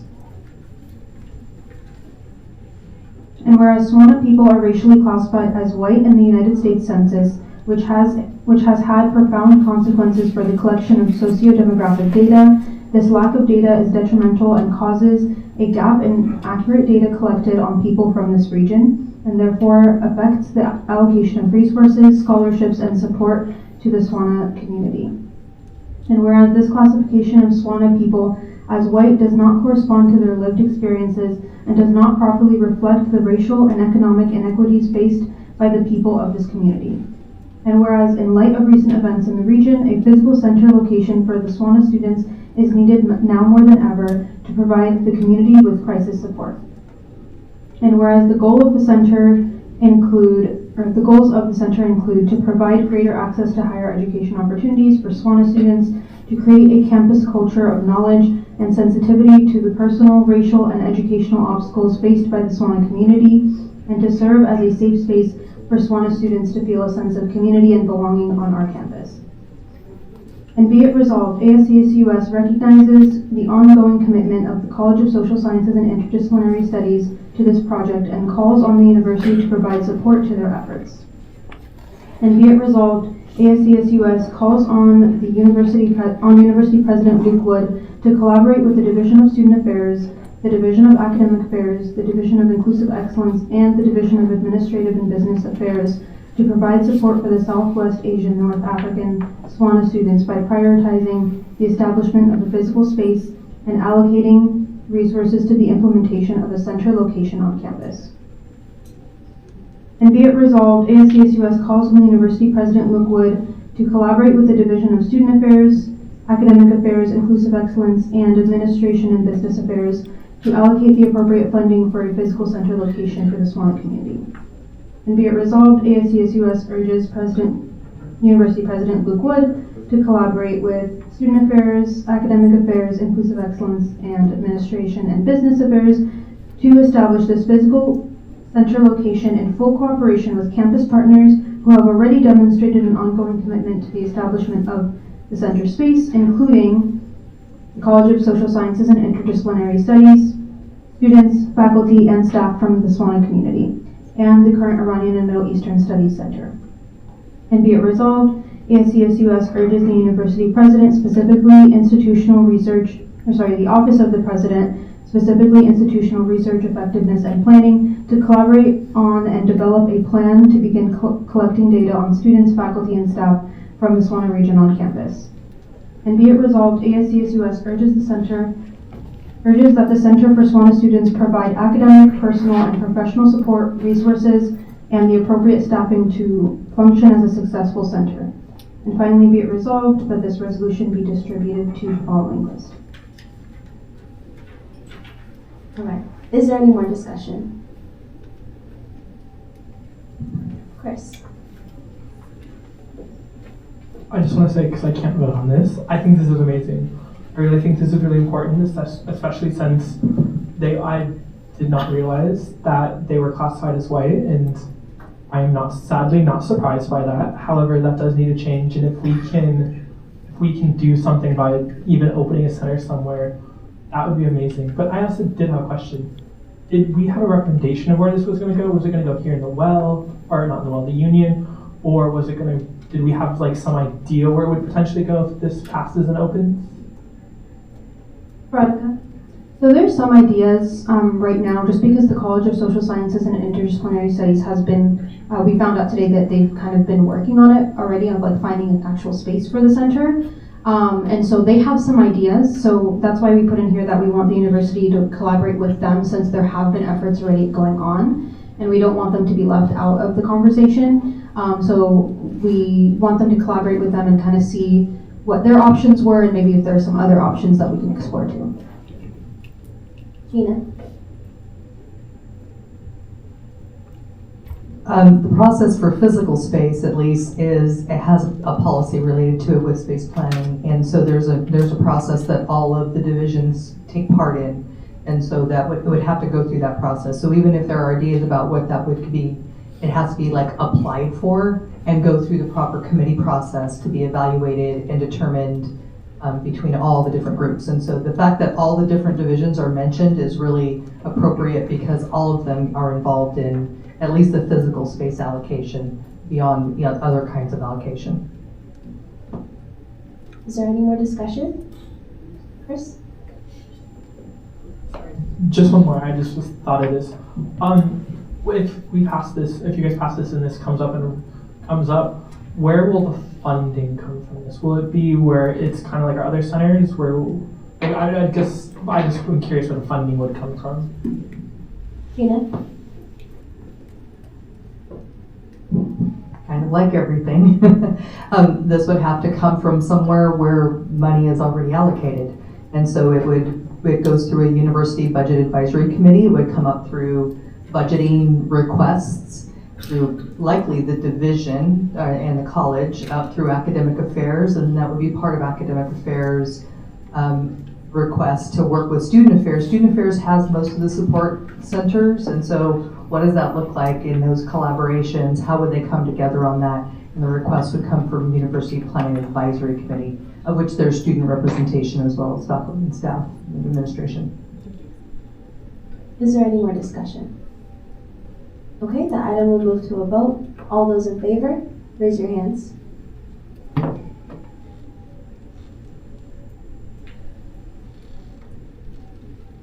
You can go ahead and lower them. All those opposed? The item passed unanimously. Okay, now we're going to move on into our ASI executive officers and ex officio and advisor reports. I will go down the list.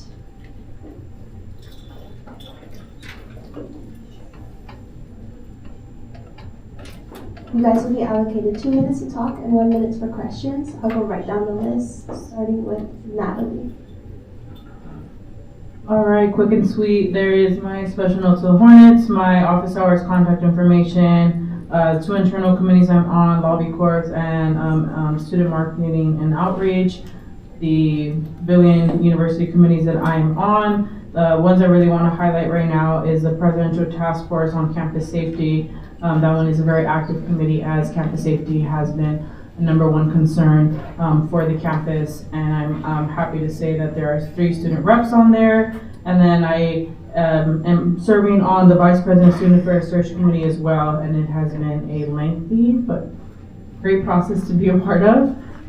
Moving on to my strategic priorities, this is some of the updates that we've been working on. So we're working on the Basic Needs Center, working on establishing an advisory group for CARES. We held a workshop with our food pantry manager about diversifying food options in the ASI food pantry.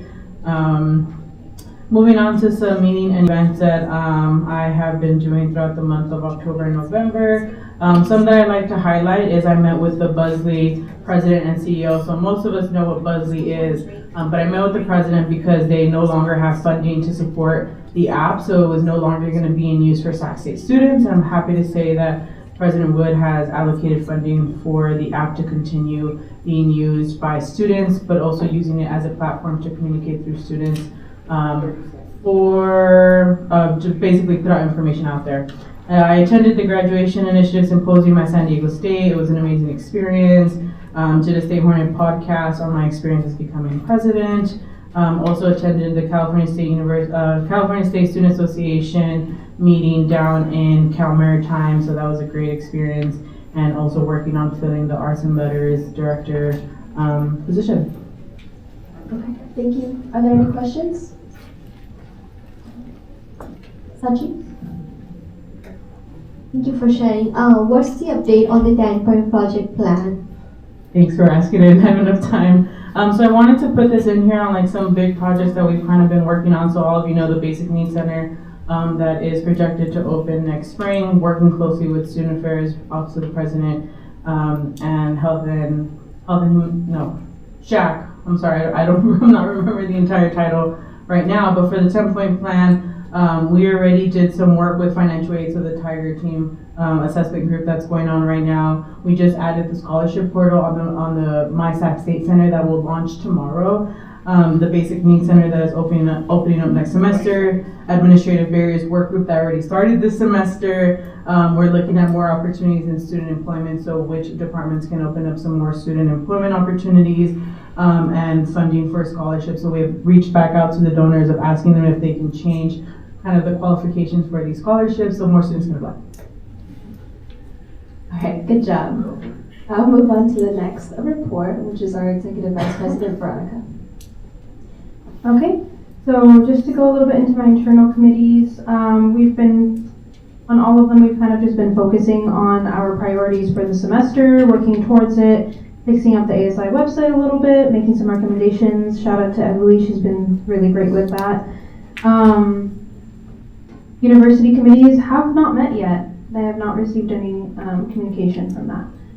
But strategic priorities, I think the one that we've made the most progress with right now is the cultural celebration event.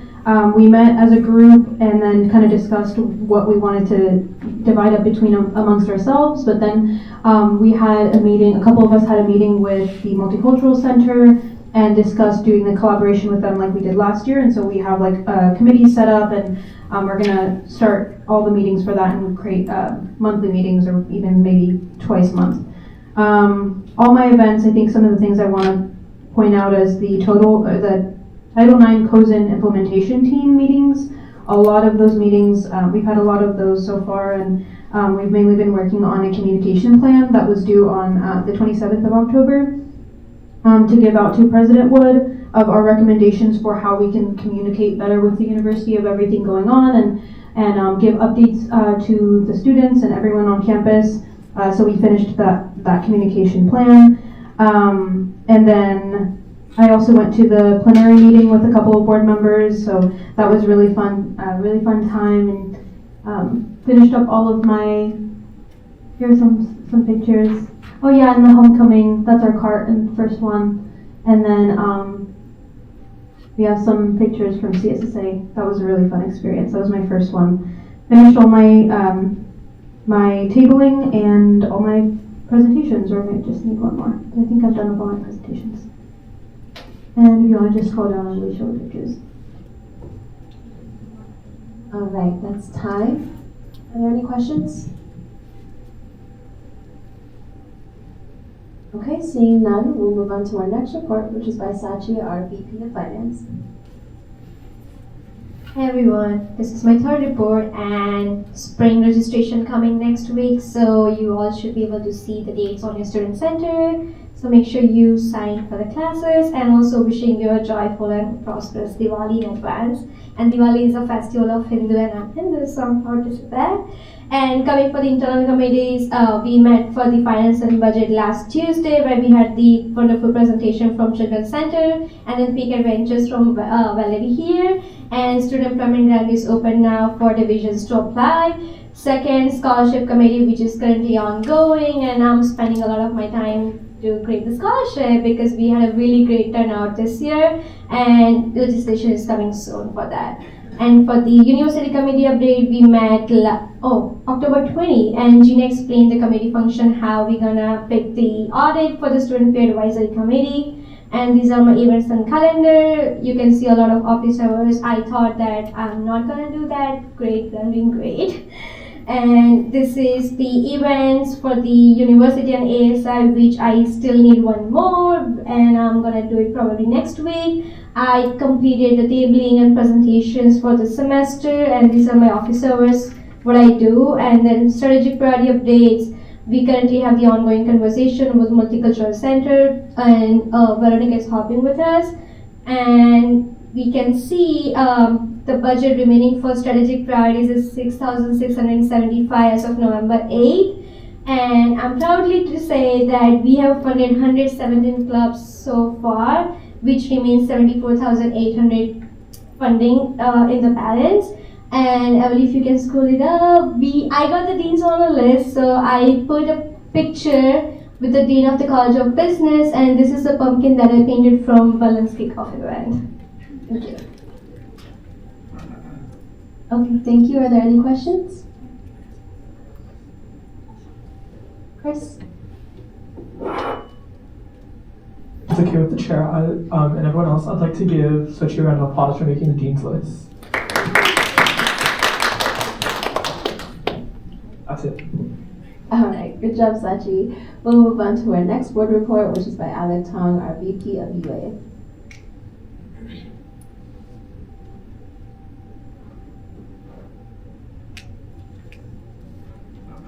So office hours, contacts are all pretty much the same as last time. For university committees and specifically, Sexual Violence Awareness Team will meet tomorrow. And then the Union Wall Board, our next meeting is November 15, which is next week. We'll definitely talk about the resolution that we just passed today on ASI. Aside from that, I want to highlight a lot of the meetings, events. I put really heavy emphasis on going to events during and before homecoming to try to spread the message to students about the services that we provide from ASI, especially the ASI Safe Rides, making sure students know where to find Safe Rides and how to apply for Safe Rides and our services. I'd like to outline my strategic priorities. If you notice, in front of each category, there is an X, O, P, or Z. X means completed, O means yet to do, P means in progress, Z means to be continued. So quite a lot of them are like meeting with people, events, attending for the CSSA. There's also presentations, tabling, events. I more or less finished all of them, with the exception of 3 more class presentations, and that's pretty much it.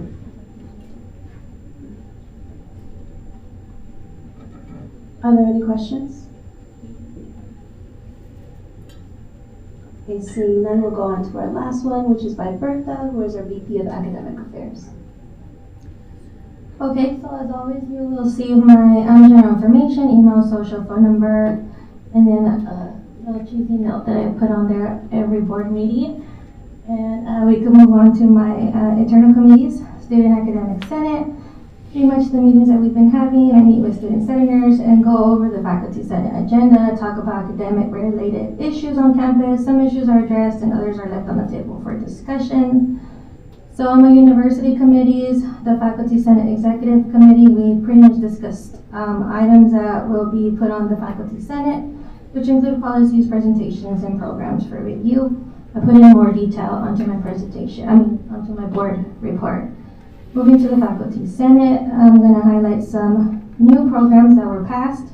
A minor in finance, MS in quantitative economics, a minor in family and consumer sciences, certificate in play therapy. It also approved a discontinued of the MA in education technology.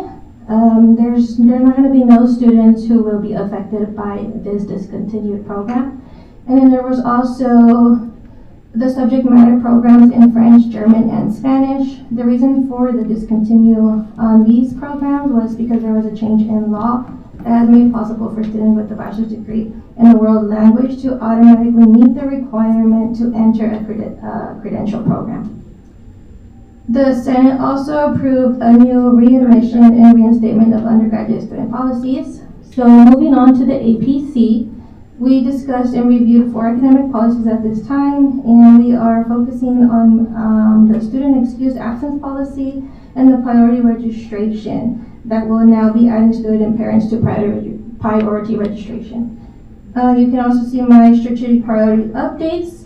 You will see which ones that have been completed and which ones are in progress. Office hours are up to date, all makeups are completed, and you can see my events that I attended on October, November.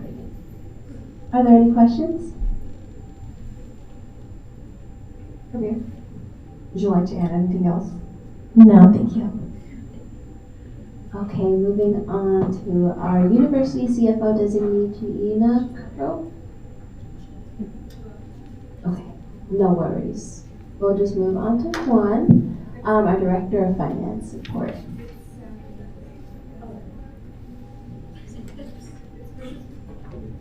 Gia, Senator Gallardo, our Executive Director. Hey, folks. I'll just highlight a few things because I welcome everybody to look at the report. One of the big ones is we're almost ready to publish our annual report from last year. It's not quite ready yet, but I'm hoping for next week. But I did drop the link there so that when it is ready to go, you can find it. Wanted to highlight that our student employment grants applications have launched, and I've done trainings for all 3 divisions: Student Affairs, Inclusive Excellence, and Academic Affairs. They're all on track to apply with the deadline of December 8th. Wanted to always share out with you the SEO food pantry numbers. We have seen a 29% increase from last October with 2,284 visits. And it's basically averaging more than 100 students coming to our food pantry every single day. And we are open Monday through Friday. Wanted to also share out that as of today, we met the $8,000 goal for the Thanksgiving food baskets. So that means that we will be providing 150 food baskets to students and 50 to community groups. And that includes a full Thanksgiving dinner for a family, so and including a turkey. So it'll be a gift card for a turkey. So that is excellent news to see that we have met our goal early. And finally, they are collecting, and I think there has been an email that went out for assembly. They'll be assembling the baskets next week, looking for volunteers. So always looking for volunteers. And 30 seconds. that is it. I encourage everybody to look at all the other updates for the programs on my board report. Thank you. Are there any questions? Veronica? I was wondering if we know by chance who won the department contest, like decorating contest? Oh, for Halloween? HR. Accounting. Accounting one. Was it? Accounting one with their Toy Story theme, correct? Yes. And then it was SEO I thought SEO had it in the bag because they really had like lights and all sorts of things, but it was the accounting services won, second place student engagement and outreach, and third place HR with the Barbie theme.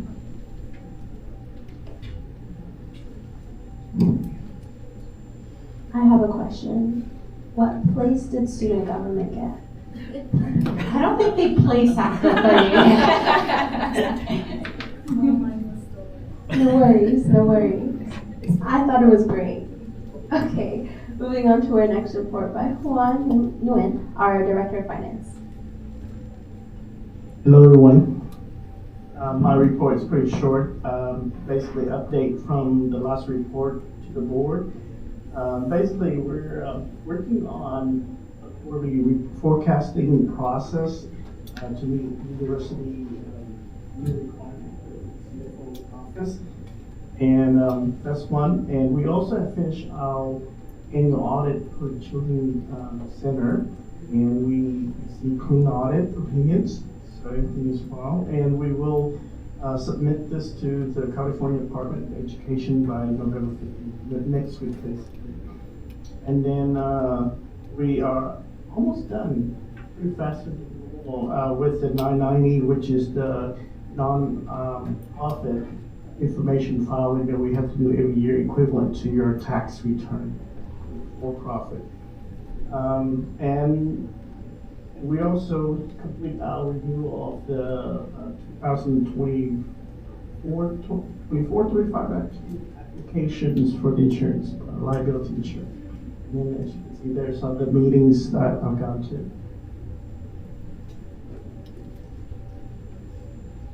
Thank you. Are there any questions? Sachi?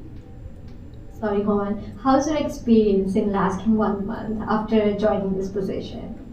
I'm very impressed. I never worked for an organization where my boss are students. So yes, I've been very delightful. A lot of work. Yeah. Thank you. That is it for our executive board reports. We'll now move on to announcements. Just a reminder to the board, keep it short. If it's an announcement about an event, please just email the board and we'll email them out. Are there any announcements? Sandra. So this is our visit from Timmy's journalism class. So I do ask all board members at the adjournment of this meeting to allow 10 minutes for the student reporters to interview you. So please stay in the room, board members, to be interviewed by the student reporters, as this is their assignment to report on today's board meeting. And I know that we'll have exec to follow afterwards, so I'll wait for the chair to say to call what time exec will start. But we do open 10 minutes to student journalist questions. After adjournment. Any other announcements? Yes.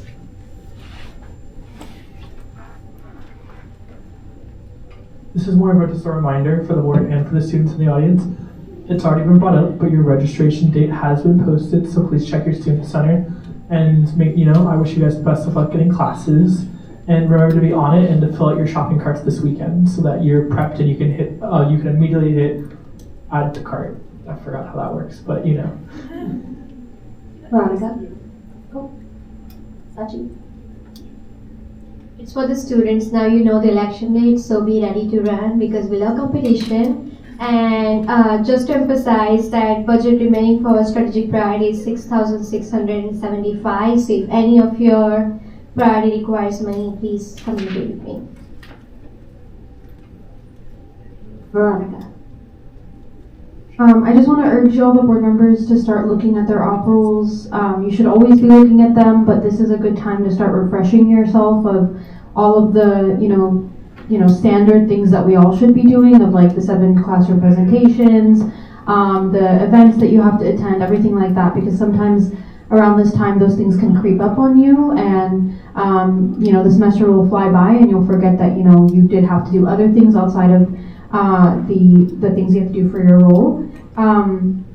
Please make sure you're putting all of that stuff in the board report, because I'm going to use the board report at the end of the semester to assess whether everybody met all of those things in the op rules or not. So if something is missed out of the board report and you realize it, please communicate that with me so it doesn't look like you didn't complete one of your op rules. Oh yes, and then stay after the execs stay after for exec meeting. If any of the board members would like to stay and be part of the conversation, or not be part of it, but listen into the conversation, you're more than welcome.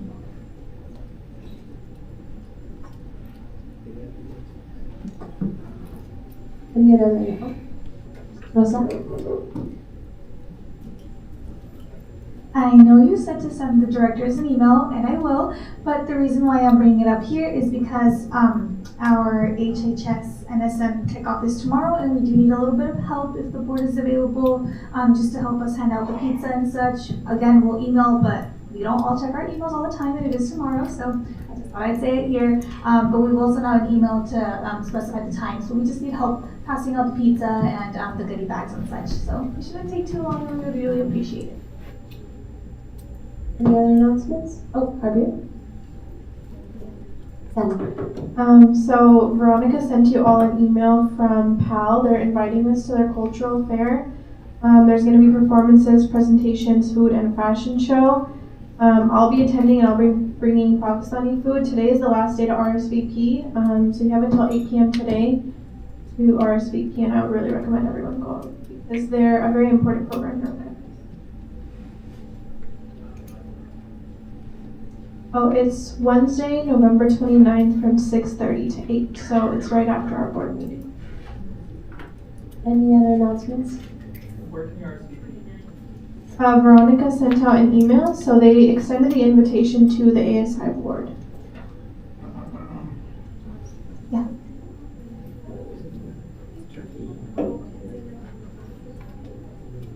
(6:30 to 8 p.m.)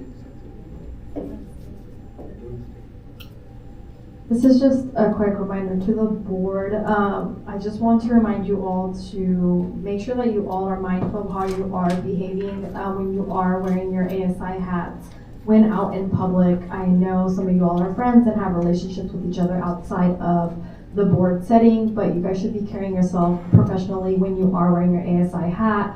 I don't want to hear any complaints from any campus partners saying, board members were talking about personal things or things like that. That's just, an FYI. But be really, really mindful how you present yourself in front of campus partners, peers, whether you're joking or not. That can be taken out of context at times. So when you are wearing your ASI hat, you guys do have your eyes on you pretty much all the time. So just be mindful of that. That's just my little reminder to you all. Any other announcements? Seeing that there are no other announcements, I move to adjourn this meeting at 4:08.